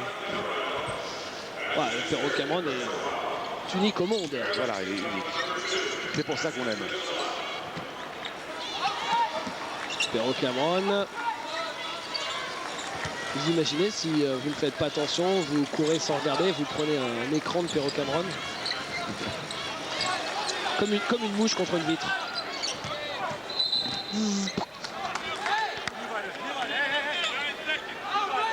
La balle ligne de fond pour les Néo-Zélandais. Mark Dickel, Phil Jones, qui ne marque pas. Rebond du grand Dirk Nowitzki. Stefano Garis, il va au beau Stefano Garis, il ne marque pas. C'est pas le joueur qui m'aura le plus impressionné de l'équipe allemande, Stefano Garis. Pourtant il est dans le 5 à chaque fois. C'est un porteur de ballon, ouais, défenseur. Phil Jones, oublie défensif. Oui, quoique là justement défenseur, pas tellement parce que il a oublié, Phil Jones. Ouais.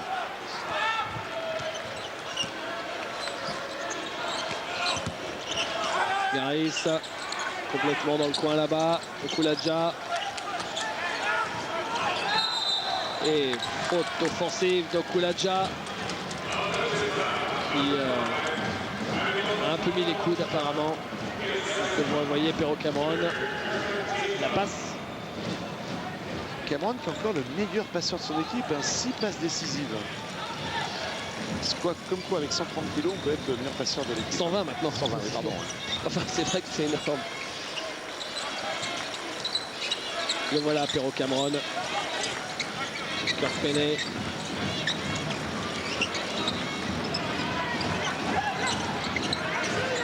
Penney, il reste 2 secondes pour le shoot. C'est manqué.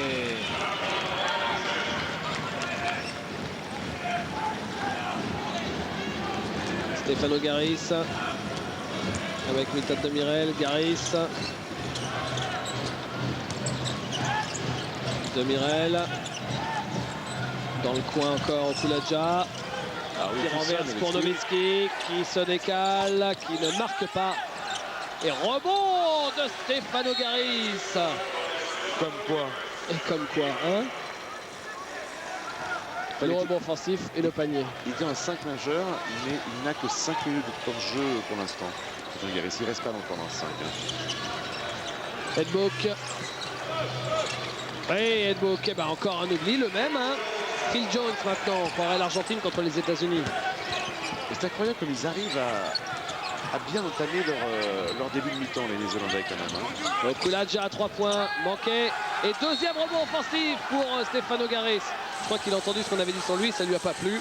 Il a dit je vais montrer ce que je sais faire. 2 rebonds offensifs de suite pour Stefano Garis. Et temps mort demandé par Tal Baldwin, le coach néo-zélandais. Il joue 13 minutes en moyenne, Stefano Garis, dans cette équipe. Je regarde, Lutke joue 10 minutes en moyenne, Rödl 15 minutes et Pesic 24 minutes pour les joueurs extérieurs et Luc Agbatse 17 minutes. On tourne beaucoup quand même, hein, selon les besoins de l'équipe. Il a l'air remonté, Tal Baldwin, contre tout le monde, les arbitres, la table de marque et tout ça. C'est vrai que la Nouvelle-Zélande est en difficulté. Hein, ils y croyaient, je pense, à la victoire contre les Allemands. Ils disaient pourquoi pas, on a bien pris le choc contre les Yougoslaves.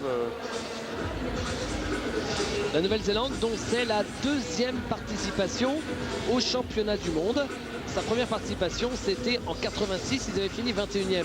Vous me direz, mais comment ça 21e? Oui, parce qu'en 86, ils avaient invité la moitié de la planète à cette compétition. Non, j'exagère. Il y avait 24 équipes. Mais d'ailleurs, c'est vrai que vu l'universalité du sport, 24 équipes, ça semble plus la solution que... oui, on a cette année que 16, comme c'était le cas cette année. Surtout avec l'éclatement évidemment de l'Union soviétique et de la Yougoslavie depuis les années 90 et les années 2000 maintenant, on peut passer à 24. Et puis à partir du moment où vous prenez deux équipes d'Asie et deux équipes d'Afrique, il est totalement incongru qu'il n'y ait que 5 équipes européennes. Parce que la différence de niveau, c'est pas de 1 à 2,5, hein, c'est de 1 à 5. Je veux dire, s'il y a deux équipes africaines, deux équipes asiatiques, il faut 10 européens, donc c'est un peu absurde tout ça. Bien sûr. Et même en Océanie, à la limite, on pourrait très bien avoir deux équipes parce que Australie c'est très fort et Nouvelle-Zélande, on le sait ici, c'est très fort. Et si la Nouvelle-Zélande n'a participé qu'à un mondial avant aujourd'hui, c'est simplement parce qu'à chaque fois l'Australie était un petit peu plus forte. Et finalement, on peut se dire que si jamais il y avait eu deux concurrents d'Océanie, ils auraient pu figurer dignement dans les précédentes éditions, les Néo-Zélandais. Bien sûr. Donc militons pour des championnats du monde à 24. Déjà l'équipe de France, on peut estimer qu'elle aurait été présente, on ne va pas dire à chaque édition, mais très régulièrement, on va dire, hein, en toute logique. Déjà cette année ça aurait été bon, etc. etc. 24, c'est le même format que les autres sports collectifs universels, c'est-à-dire le football, le volley, le handball, etc. Nowitzki, et c'est récupéré par Demirel. À l'intérieur, et c'est une faute de Phil Jones. Et on va retrouver Femerling dans ses francs qui n'a pas beaucoup joué pour l'instant, hein, puisque lui aussi est sorti très vite du 5 de départ. Il n'a même pas encore tenté un shoot, hein, il va juste devant ses francs d'inscrit, Femerling.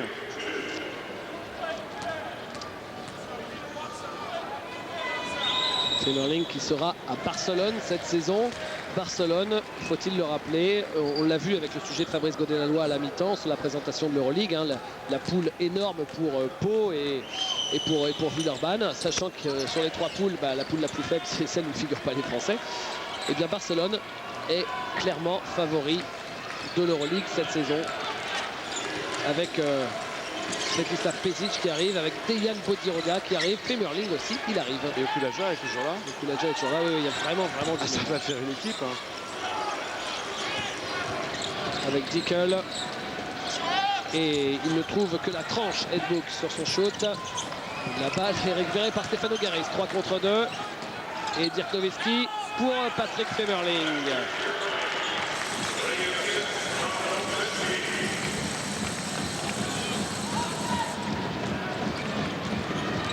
Dickel, Pero Cameron. Cameron Jones qui prend le shoot à 3 points, raté. Rebond Okulaja.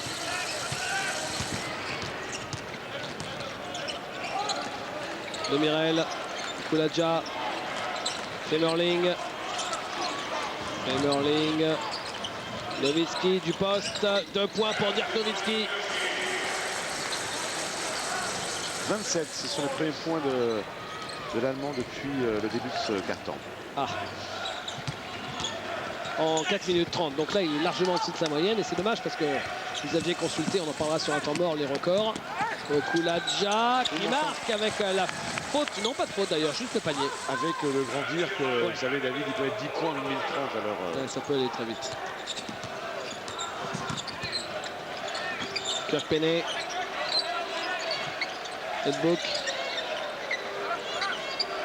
Book. Jones. Phil Jones, il reste 5 secondes.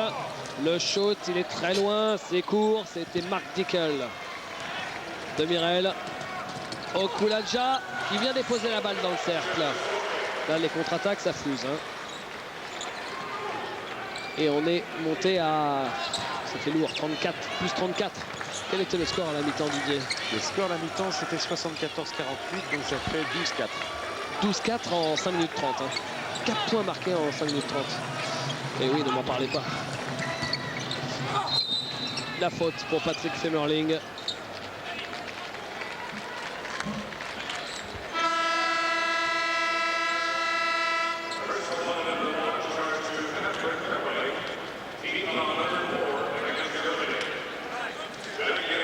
C'est la 4e faute d'équipe pour l'équipe d'Allemagne. Donc maintenant, c'est au lancer systématiquement pour la Nouvelle-Zélande.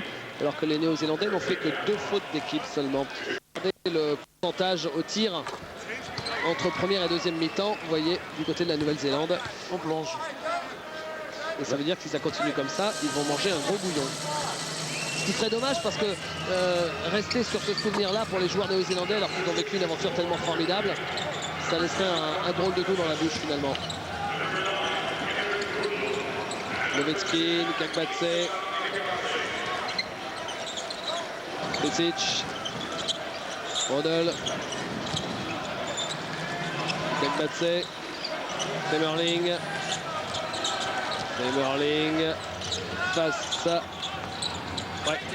face à Robert Hickey, c'est raté. Et on retrouve Mark Dickel. Butcher. Dans le coin, Dickel. Oui, à 3 points, Mark Dickel, le meneur de l'équipe des Victoria Titans en Australie. Nowitzki, he's back, il est de retour. C'est quand même un des rares joueurs au monde qu'il est impossible d'empêcher de tirer. Hein. Avec Shaquille O'Neal. Hein.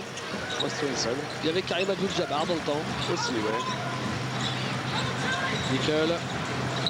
C'était une autre méthode. Bah, disons que c'est le seul joueur au monde qui peut shooter un 3 points quand il faut. Voilà, ouais, c'est vrai. Là, il n'y a personne d'autre. Et on est allé au bout des 24 secondes. Enfin, réussir un 3 points, parce que shooter, ça peut le faire. Mais...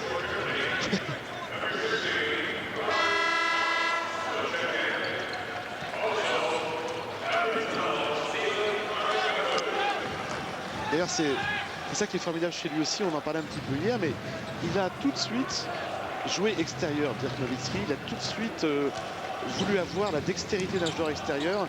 Mais ça, c'est aussi grâce à son coach du début, à Würzburg, même son coach personnel qu'il a formé. C'était le meilleur marqueur de l'équipe d'Allemagne dans les années 70, Holger Geschwinder. Et ben, quand on est un scoreur, on forme des scoreurs. Hein. Et là, en l'occurrence, il a réussi parfaitement avec Nowitzki. Pesic, grosse brique. C'est vrai que généralement quand on a un grand joueur et on sait que quand il sera grand il fera à 3 points, c'est raté. On sait qu'il fera 2,15 m. Souvent on lui dit tiens mets-toi là puis mets des tartes, prends des rebonds. Et pas tellement dans le basket européen, oui dans le basket américain. C'est justement un des gros problèmes qu'ils vont avoir à gérer parce que il n'existe plus par exemple de grands blancs shooters aux États-Unis. Ils sont tous des mulets à 130 les joueurs ne dessous. sont pas polyvalents. Voilà, c'est ça. Ils sont tous des meneurs de jeu, des petits arrière-shooters. Mais il n'y en a plus du tout de grands joueurs créatifs comme il y a en Europe. Et c'est comme ça qu'on a des Pogazol ou des Nowitzki, c'est-à-dire des joueurs de 2,15 m qui savent tout faire. Et c'est vrai que les joueurs américains, c'est peut-être le talon d'Achille. L'arrivée de Sabonis, justement, a frappé l'imagination de certains journalistes américains, puisqu'ils le connaissaient mal. Et quand ils ont vu cette espèce de monstre capable de faire des passes d'une finesse extrême, avec un jeu très délicat, ils n'en sont pas revenus. Ça n'existe plus dans le basket américain. Il faut croire que c'est pas prêt d'exister puisqu'ils préfèrent faire revenir Sabonis qui a bientôt 40 ans et qui est complètement carbonisé à Portland plutôt que de trouver des joueurs qui ont son profil. Parce que personne n'a son profil. Bien sûr. Et 2 points pour Stéphane Arigbabou. On a vu une stat passer là pendant que nous étions en train de discutailler avec les points marqués sans contre-attaque. 0 d'un côté et 24 de l'autre. Toujours pas pour les Néo-Zélandais, ouais. Rebond pour Eric Babou avec Nick Agbatse. Ouais, c'est bien fait. Et 2 points pour Henrik Rodol. C'est une sorte de feu d'artifice, hein, parce que là, ils vont atteindre les 100 points avant la fin du 3e quart-temps. C'est du rarement vu. Mais on doit avouer aussi que Tabaloui a totalement ouvert son banc. Hein. C'est les remplaçants sur le terrain. Ça, c'est vachement sympa aussi quand même pour eux. Qu'ils jouent, à condition qu'ils ne prennent pas 50 points. C'est aussi toujours la limite du truc. Hein. C'est bien de faire jouer les petits derniers du banc, mais si c'est pour prendre une trempe...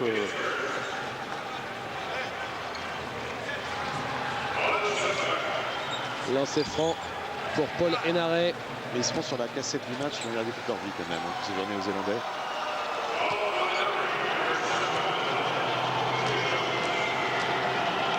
Ouais, enfin, c'est pas simple après à remontrer parce que vous imaginez un joueur néo-zélandais au coin du feu qui dit regardez, regarde mon petit garçon, c'est moi là à la télé, j'étais là au championnat du monde pour le match pour la 3e place.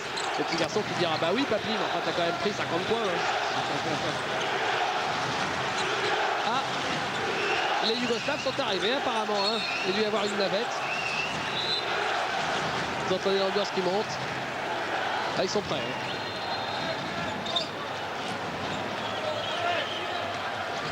Hein. Henare.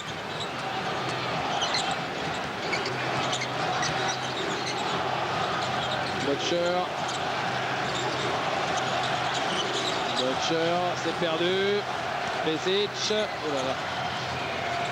Et finalement l'arbitre qui laisse jouer. Oh quel bouillie c'était. Une sorte de gloubi-boulga. Henrik Rodol à 3 points. Et qui se marre. Je l'avais jamais vu rigoler, Henrik Rodol. 10 sur 15 à 3 points. Comme quoi tout arrive. Le même pourcentage ahurissant pour les Allemands, 66%. 95-59. Oh là là. Et on va atteindre les 100 assez vite quand même. Avant, on n'a peut-être pas avant la fin du 3e quart-temps, mais pas loin. Hein. Dylan Butcher qui marque, il reste 35 secondes. C'est une boucherie là. Hein. C'est une boucherie. C'est un record là. Ah bah c'était le champion du monde de tous les records. Voilà, Robert Maras qui s'enflamme, victime de la faute de Damon Rampton. Damon Rampton qui a un frère, c'est un peu le gadou de Nouvelle-Zélande, puisque il a un frère qui joue aussi en sélection, Tony, mais qui lui, Damon Rampton, il est sur le banc, il joue très peu. Son frère Tony, par contre, est l'un des forts joueurs de l'équipe néo-zélandaise. Oui, il était parce que apparemment il est plus dans la sélection, mais il est blessé là. Il est blessé et ça a été la colonne vertébrale de l'équipe pendant très longtemps. Tony Rampton, qui était un super joueur NCA. Je suis en train de chercher son collège, je ne me rappelle plus, mais c'était sur la côte ouest. Mais c'était un très très bon joueur NCA et qui a incontestablement apporté un plus à cette équipe de Nouvelle-Zélande. Enfin, il est néo-zélandais, il n'y a pas de problème. Mais... Paul Henare, les 20 dernières secondes de ce 3e quart-temps.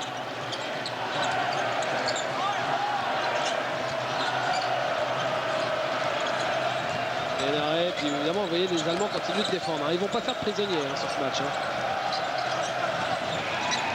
3 secondes, Rodol qui prend le concours du shoot au milieu du terrain. Il est juste un tout petit peu court.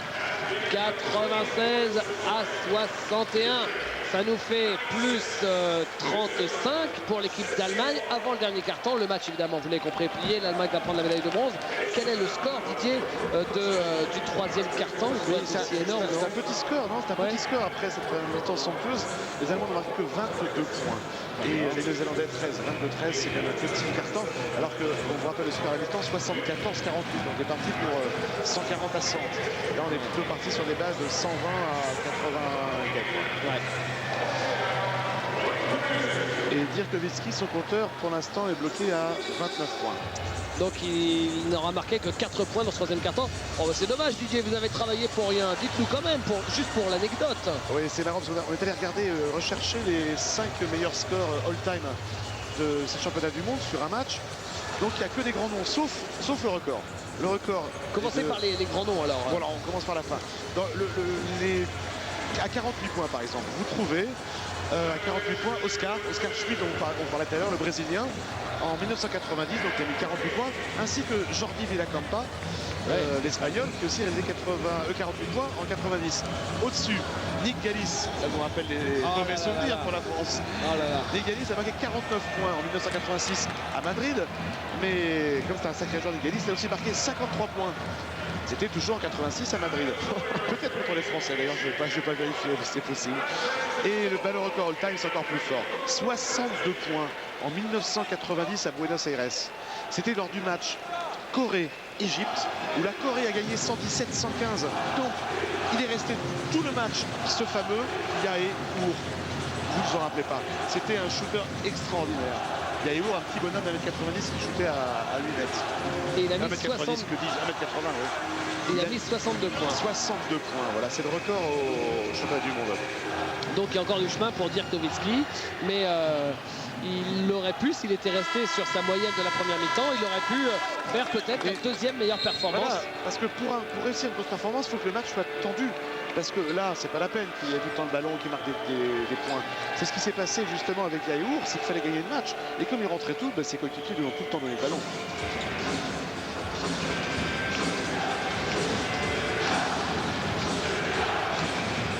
Voilà le sourire de Henrik Rodel. Pourquoi? Parce que on va peut-être vérifier, mais il a dû mettre son premier panier à 3 points du tournoi. C'est possible ça, pour qu'il puisse faire une petite blague avec le banc comme ça. C'est ça. C'était, il me semblait bien, avoir sa tête, le visage, etc. Les signes complices avec le banc. Je me doutais bien qu'il se passait quelque chose. Il a là marqué son premier tir à 3 points du tournoi. Il a dû parier quelques bières peut-être. Et là c'est Robert Maras. Il a dû parier avec ses coéquipiers qu'il aurait marqué à 3 points avant la fin du tournoi, sinon il payait une tournée de bière. Et là il a évité la tournée de bière. Et la balle récupérée encore une fois par les Allemands avec Pezic. Ça va vite. Maras et Rodel qui dunk. Il est parié aussi qui dunkerait. Donc là il ne va rien payer du tout. Hein. C'est ses coéquipiers qui vont le rincer à la fin du tournoi. Vous savez, les Néo-Zélandais, ils ont parié avec leurs copains de partir, ils ont en demi-finale. Tout le monde a rigolé. Résultat, ils vont boire des fûts de bière en rentrant. 100-61 avec le dunk de Rodel. On atteint la barre des 100 points alors qu'il reste 9 minutes à jouer. Hein. Et la faute pour Rock'n'Roller. 26 points sur contre-attaque pour les Allemands, aucun pour les Néo-Zélandais. Et 36 points marqués par les remplaçants allemands. Butcher avec Phil Jones et faute pour Henrik Rodel.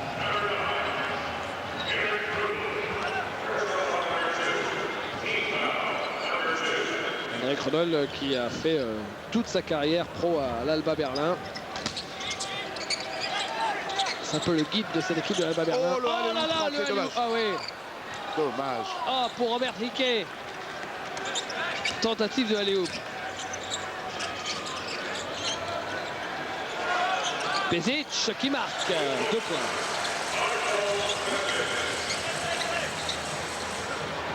Pero Cameron. Hickey. Cameron à 3 points. Ça rentre pour notre joueur fétiche, Pero Cameron.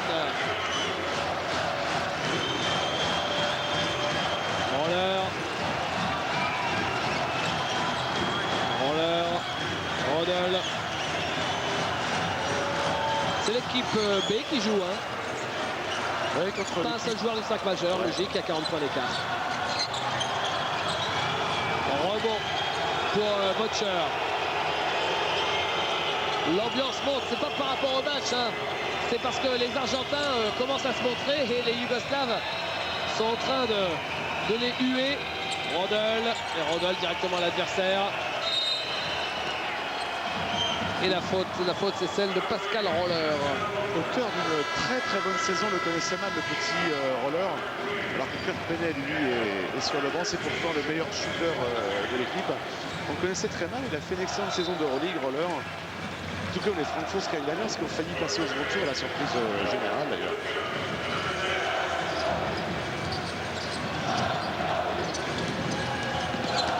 Et l'arrêt. Oui. Butcher. C'est son 8e point, Butcher. Pascal Roller. Lutke. Ressort mais il est pour petit, Pascal Roller. il est petit, Roller, il fait 1m78. Il est petit, c'est une taille normale. Hein. Et Dirk Nowitzki finira probablement à 29 points avec quand même 4 sur 4 à 3 points Royal et 9 sur 14. Et ben il va confirmer son titre de meilleur marqueur des championnats du monde. Oui, parce qu'il était à plus de 23 points de moyenne avant ce match. Théo Cameron, c'est manqué. Roller. C'est pas une entrée formidable hein, de Pascal Roller. Il vient de perdre encore un ballon. À 3 points. Oh. À 3 points. Edbook. Et il a fait un festival, rappelez-vous, contre la Yougoslavie.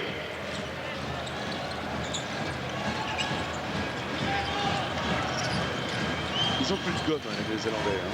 Ils sont vraiment cuits. Et 2 points pour Robert Maras.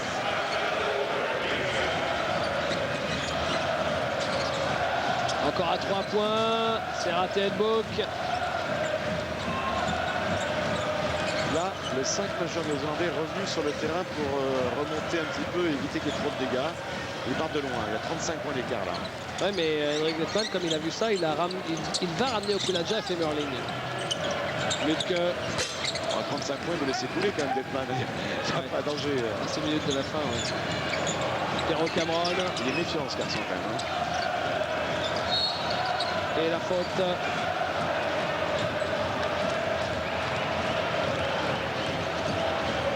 Alors, si le Conseco Fidaos avait sonné creux depuis le début du championnat, là, il y a des spectateurs, mais tout en haut, Hein. Ouais. Ça veut dire que ça risque d'être pas mal rempli. Hein.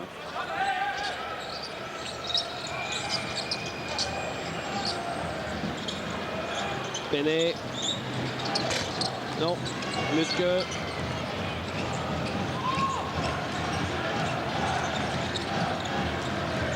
Bezic. Il reste 6 minutes à jouer. Okulaja. Roller.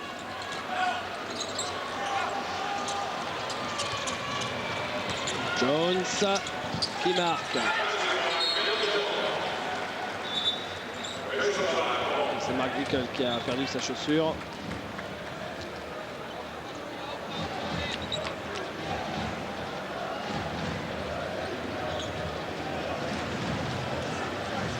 Là, le match va s'écouler tranquillement, ce qu'on appelle le garbage time, même si les deux équipes sont plutôt sympas de continuer à faire du spectacle. Même dans ces moments-là, le match reste plutôt sympa à suivre. 28-2 au niveau des points de contre-attaque. Ah oui, parce que ça, donc c'était le premier panier de contre-attaque. C'est réfléchir à ça, mais oui, bien sûr. Théo Cameron. Cameron à 3 points. Il se pose pas de question, Cameron, et il marque à 3 points. Alors qu'il y avait de la défense. Hein. Son shoot était contesté et il marque à 3 points. L'arbitre était gentil parce qu'il avait un pied franchement à l'intérieur de la ligne. Et ben, il permet à son équipe de revenir à 30 points. Alors, ils vont limiter les dégâts, ils vont venir mourir à aller. Avec un peu de chance à moins de 20 points. Ouais, ben, sauf que là, Okulaja, il en revient à 3 points.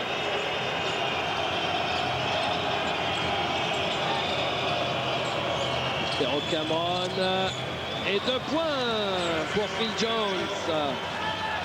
Il remet le nez à la fenêtre, Phil Jones. Pešić, la faute de Edbook, non, c'est la main sur le ballon. Il avait Edbook, donc balle à nouveau pour l'Allemagne. Et changement avec le retour de Missan Nikakbatse. Ah, ça, c'est une bonne idée parce que Nikakbatse, dans un match comme ça, un petit peu libéré, où les engagements sont moins évidents, il peut faire du spectacle.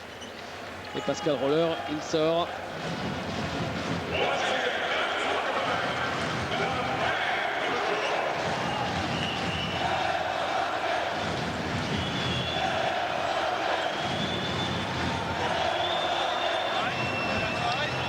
Et temps mort. Alors évidemment, aucun des deux coachs ne voulait spécialement demander un temps mort avec ce match qui va se dérouler tranquillement jusqu'à la fin. Mais le temps mort, c'est un temps mort de télévision pour les États-Unis. Alors qu'il reste 4:38 à jouer et que l'Allemagne mène 107 à 76.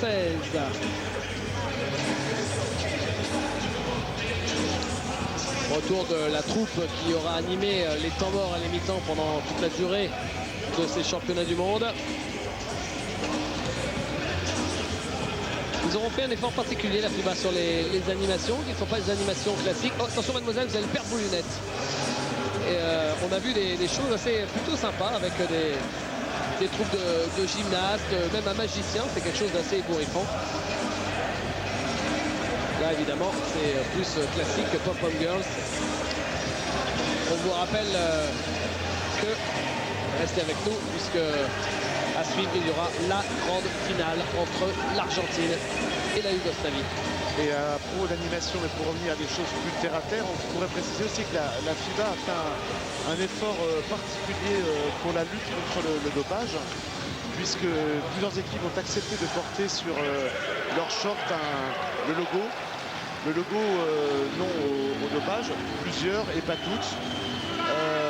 Bon, ça va faire sourire, mais la plupart ont trouvé des excuses. Alors ils avaient un contrat avec un équipementier.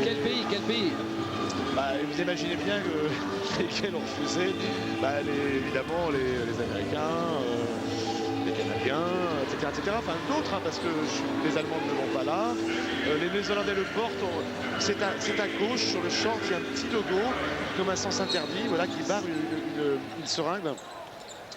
Et en plus, il y a eu un truc intéressant, ça c'est l'initiative de Jacques Huguet, qui est le président qui est un ami et qui est aussi le président de la commission des médecins de la Fédération internationale. Il a voulu absolument qu'il y ait des clips qui soient faits, c'est une très bonne idée.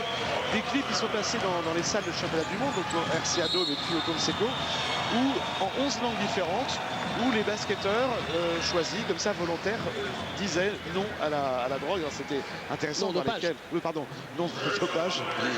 Et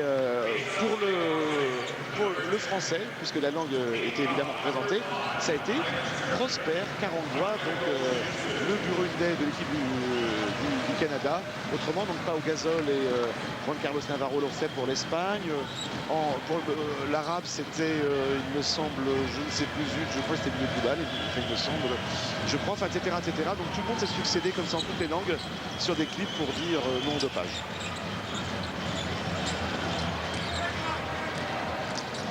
Alors évidemment, il y a un contrôle anti-dopage à la fin de chaque match. Un tir au sort, et d'ailleurs, pour la petite histoire, allez, je finis avec ça.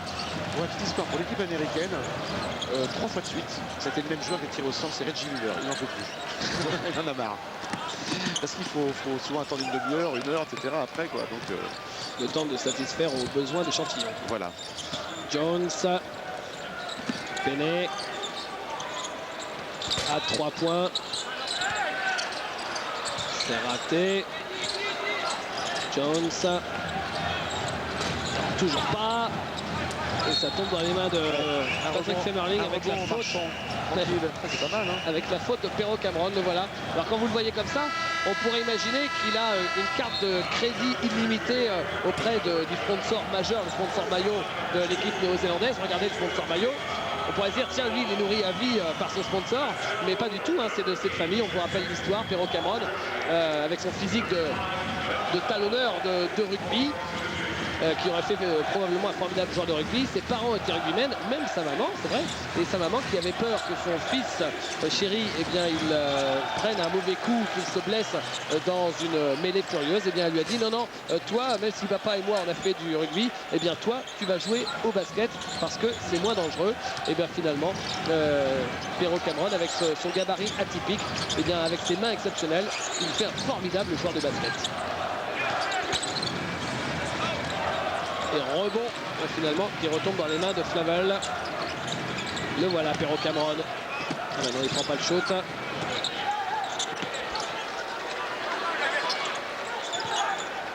Perrault Cameron qui est le deuxième marqueur de son équipe à 13 points.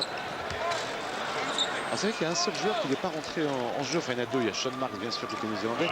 Mais un autre qui n'est pas rentré en jeu aujourd'hui, c'est Paora Winitana. Et c'est assez amusant parce que, bon, on ne sait pas pourquoi, il était en civil depuis le début de la rencontre, peut-être blessé, mais enfin, c'est possible. Mais généralement, sur les feuilles de stats qui sont faites par USA Basketball, donc qui sont des feuilles de stats extrêmement claires, contrairement à ce qu'on a d'habitude dans les salles européennes, il y a toujours la raison. C'est marqué DNP, donc le fameux Did Not Play. Et ensuite, généralement, c'est Coach Decision. quand il n'est pas encore entré en jeu, aux décisions du coach, ou alors quand il est blessé. Là, on voit Sean Marks, did not dress, ne s'est pas habillé, blessé à l'œil. Et Paora Winitana, c'est marqué did not dress, ne s'est pas mis en tenue, personnel, pour des raisons personnelles. Alors, philosophiques, religieuses, familiales, on ne sait pas. Les Américains vont quand même pas jusqu'au bout, mais peut-être qu'ils ne jouent jamais le dimanche. Possible. Et Pascal Roller. Non, toujours pas. Non, Pascal Roller, ça aurait été le seul joueur décevant de cette équipe aujourd'hui, bien évidemment, hein, pas de manière générale. Pero Cameron. Kirk Penney. Jones qui marque. Jones qui est à 26 points. Alors qu'il tourne à 17 points de moyenne. Mais il a un record à 33 hein, sur ces championnats du monde, Phil Jones. Ah non, mais c'est un superbe attaquant. Hein. Un type de cette trempe en 3, ça surprendrait beaucoup. Hein. Il a plein de mouvements un peu difficiles à arrêter. Il va se faire sa place à comme tout. Hein. Ah oui, bien sûr. 3 contre 1 pour la contre-attaque. Penney. Et la faute de Pascal Roller. On sent que c'est un scoreur. Il est perso. Il n'a pas voulu donner le ballon. Il y avait 2 joueurs à côté de lui. Non, c'est un marqueur de points, lui. Hein.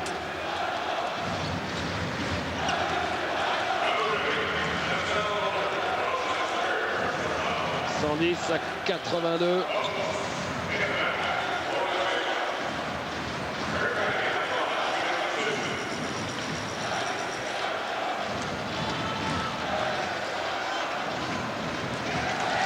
C'est maintenant 14 points pour Kirk Penney.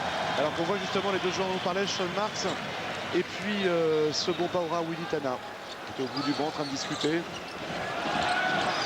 Récupéré par les Néo-Zélandais, par Kirk Penney qui marque avec la faute de Ademola Okulaja. Il va voir le lancer franc bonus. Kirk Penney, encore lui sur la ligne. Et qui va rentrer dans sa moyenne habituelle, hein, puisque c'est le deuxième scoreur de l'équipe, 16,6 de moyenne. Et là, il est déjà à 16. Ils sont contents quand même les Néo-Zélandais. Regardez, on a vu Dylan Butcher qui avait un sourire jusqu'aux oreilles. Ils sont quand même contents déjà d'être là et d'arriver à ce stade, jouer le match pour la 3e place. Lucas Kmatse avec Jörg Lütke.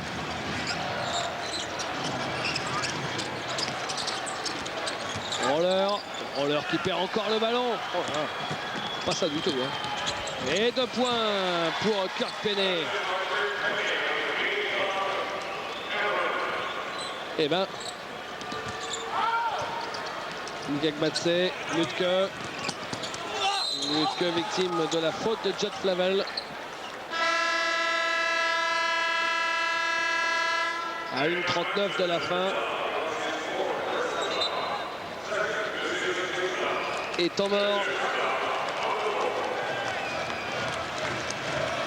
Et temps mort, c'est un nouveau temps mort télé parce que je ne pense pas que l'un ou l'autre coach ait eu l'inélégance de demander un temps mort.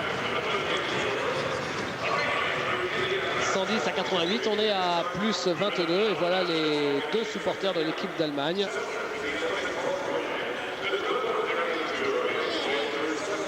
C'était dur de programmer d'ailleurs pour les supporters le séjour ici parce que jamais les Allemands auraient pensé disputer le match pour la 3e place parce qu'ils étaient beaucoup plus au départ. Hein. Ils étaient, je sais pas, entre 100 et 150, tout comme les Néo-Zélandais. Hein. Mais ils sont tous rentrés parce que, évidemment, s'imaginer qu'ils feraient demi-finale et 3e place, c'était difficile. Une équipe d'Allemagne dont c'est la 3e participation au championnat du monde. Et jusqu'à présent, les 2 fois précédentes, c'était d'abord à Toronto en 94, ils avaient fini 12e. Et en 86, en Espagne, ils avaient fini à la 16e place. Et vous voyez qu'on commence à s'étreindre. Les Allemands auront réussi un magnifique championnat du monde. Pensez donc qu'ils vont terminer une place au-dessus de ce qu'ils avaient réussi en championnat d'Europe l'année dernière. Et puis ils sont devant l'Espagne et les États-Unis. Ça aussi, c'est formidable. Et là, ça chante Serbia. Soit dit en passant, autant l'ambiance yougoslave l'année dernière en Turquie était magnifique, autant celle-là fait plus penser aux années sombres que l'on avait vécues auparavant. Le public, comment va-t-on dire ça, me semble plus politique que l'année dernière, où il semblait plus bon enfant. Hein. Mais bon, quoi qu'il arrive, ça va nous promettre une ambiance de feu, et c'est bien là le principal déjà pour cette finale contre l'équipe d'Argentine. Avec incontestablement, il n'y a eu aucune surprise ni quoi que ce soit, incontestablement les deux meilleures équipes du tournoi face à face. La balle pour Paul Henare. Ouais, ça fait finale inattendue, demi-finale inattendue, place des États-Unis inattendue, présence de la Nouvelle-Zélande inattendue. C'est un championnat du monde complètement fou quand même. Hein. Ed Book qui marque. Et voici Mika Gbatse. Mika Gbatse. Eric Okuladja. Et la faute pour Judd Flavel.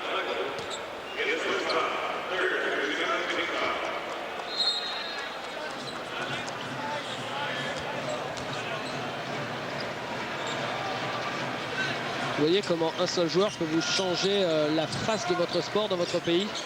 Avec Dirk Nowitzki, c'est ça. Hein. Ben oui, mais nous on a tenu par cœur. Hein. Et avec lui, on peut s'attendre aussi à belles aventures, je pense. Paul Henare. Dernière minute. Avec Okuladja qui a lancé Jörg Lütke. Et la balle qui sera rendue à l'équipe allemande. Paul Henare qui a sorti ce ballon.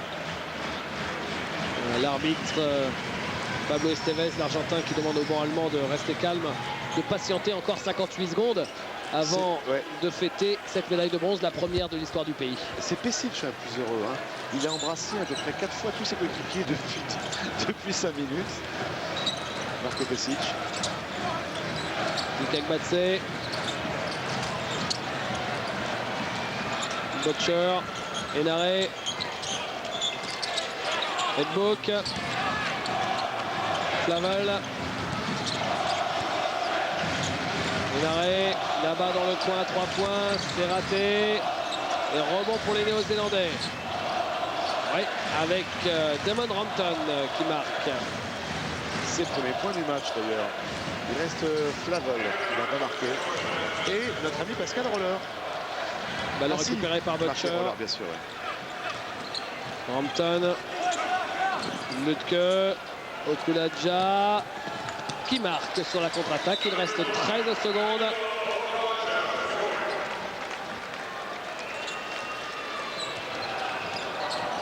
C'est l'équipe d'Allemagne qui va s'imposer officiellement. Après peut-être un dernier panier, pourquoi pas de Butcher. Oui. Il y avait beaucoup trop de monde dans la raquette. 4 secondes à jouer, 2 lancers.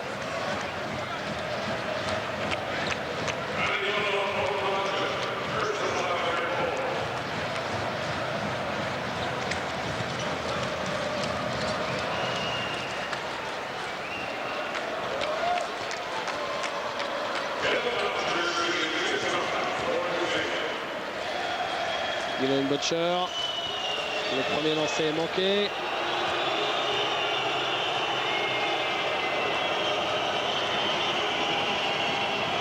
Alors, ce n'est pas les lancers francs de Butcher évidemment que siffle le supporter yougoslave, mais les démonstrations des Argentins tout en haut des tribunes qui déploient tout leur drapeau. Allez, il reste un dixième à jouer. C'est fini, tout le monde se serre la main. Les arbitres vont-ils faire jouer le dixième? Voilà, c'était Arik Babou qui avait caché le ballon. Il est malin, Arik Babou. Et il voulait le garder le ballon du match. Bah oui, bien sûr, mais là il est obligé de le rendre. L'arbitre voulait faire jouer le dernier dixième. C'est fini, et voilà, et Okuladja, c'est lui qui a le ballon. Victoire de l'équipe d'Allemagne sur la Nouvelle-Zélande, 117 à 94. Ce qui nous fait 23 points d'écart au final. L'Allemagne prend la médaille de bronze dans ces championnats du monde. Première médaille de l'histoire du basketball allemand en championnat du monde. Et pour rappel, la Nouvelle-Zélande termine 4e avec un dernier match très difficile.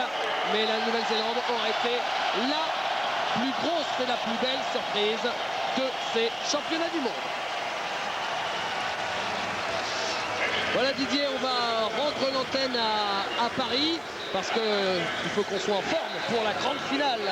C'est tout à l'heure, si je ne m'abuse, c'est dans 35 minutes. Donc on se retrouve dans une demi-heure pour vivre, alors que vous voyez la joie des Allemands. On va se quitter avec la joie des Allemands. On va retrouver donc à 15h pour nous, 22h pour vous, la finale de ces 14e championnats du monde entre l'équipe de Yougoslavie, championne du monde en titre, et l'équipe d'Argentine. Allez, on quitte le Consejo Field House, on retourne à Paris et on se retrouve tout à l'heure pour la grande finale.